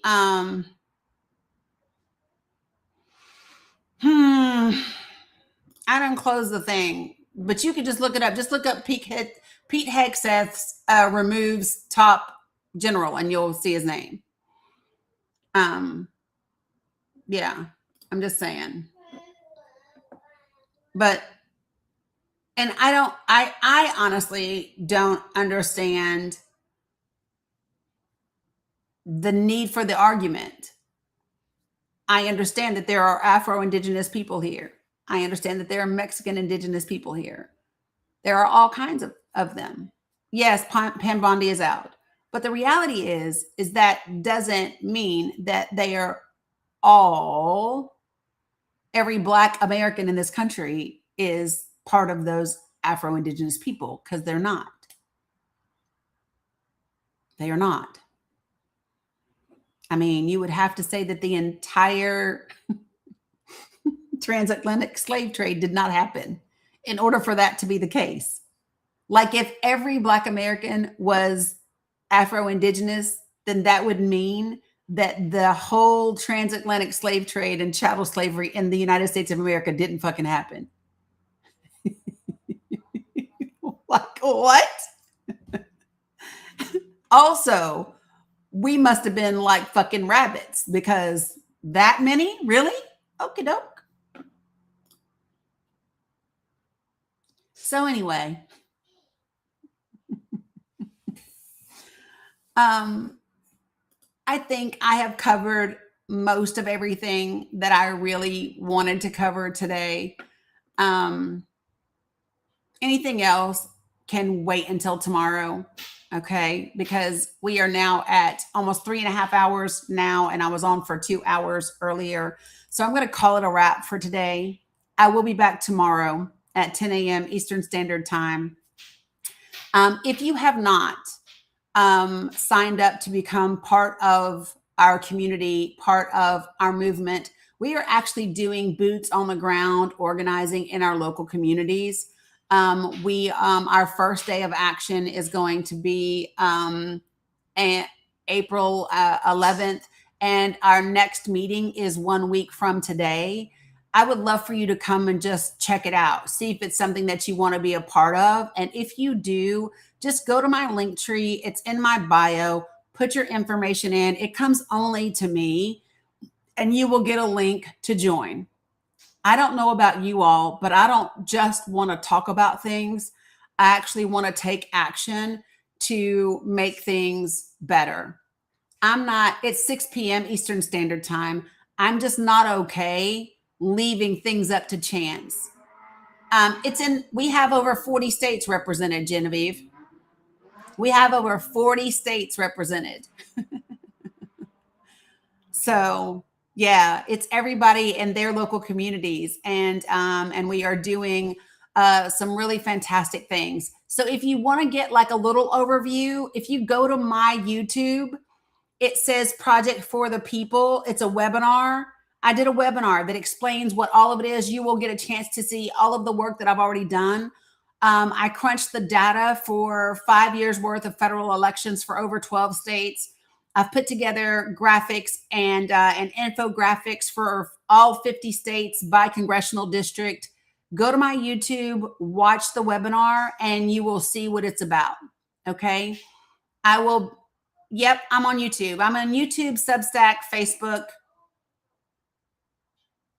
TikTok. I don't do enough on Blue Sky. I should, but I don't. I don't do enough. There's only one of me. But yeah, so it's a lot. And yeah, and on Substack, I need to write a Substack article. There's so much I need to do, but there's only one of me. Yes, and everyone should join my Discord so that you can stay up to date with everything that's going on. There is merch for Project for the People available. Sandy and LaRonica have done a fantastic job of putting all of that together. There are t-shirts with the QR code on the back where it takes people to our page. There's also bags to carry around your flyers and stuff in. Alaikum salam, Muhammad. There are hats for Project for the People as well. So all of those things are available. Sandy and LaRonica have put it together and put it in our Discord. So yeah, how do you find me on Discord? Go to my link tree. If you go to my link tree, there's a icon at the very top that looks like a game controller. And if you just click it or copy that link into a browser, it's there. And there's also Danikin's merch coming. It's just not ready just yet. Okay. So a lot is happening, and we're, the thing is we wanted to be more than just people who sit on TikTok and talk about shit. We want to put action behind our words and make things happen. So I am extremely appreciative to everybody for all the work that they do. No matter what you do, whether you show up here every day, whether you like every day, whether you gift, whether you are Sandy and do 20,000 different damn things, whatever role that you play in this community, I am grateful for you because I could not do what we do without everybody. And so I recognize that you don't have to be here, right? So I do appreciate every single one of you. So please go look at the video. I'm also going to upload it on Facebook over the weekend. So that people can watch it over there as well. So does Sandy sleep? Not that I'm aware of, Titus. So I'm going to go at 6:00. I got to feed these babies and check on Dominic. You can hear my girl coughing. She had gym today. Yeah, Lisa. She had gym today. And I said, yeah, it's the Dani Cook on YouTube too, Tina. It's the Dani Cook on Facebook and Substack as well. Mm-hmm. He's laying down, Jayberg. So that's how I know he doesn't feel well. And he hasn't asked me for food. That's how I really know he doesn't feel well. And Bella is coughing. She had gym today. And I asked her and I said, how'd you do? Lots of coughing. And she said, lots of coughing.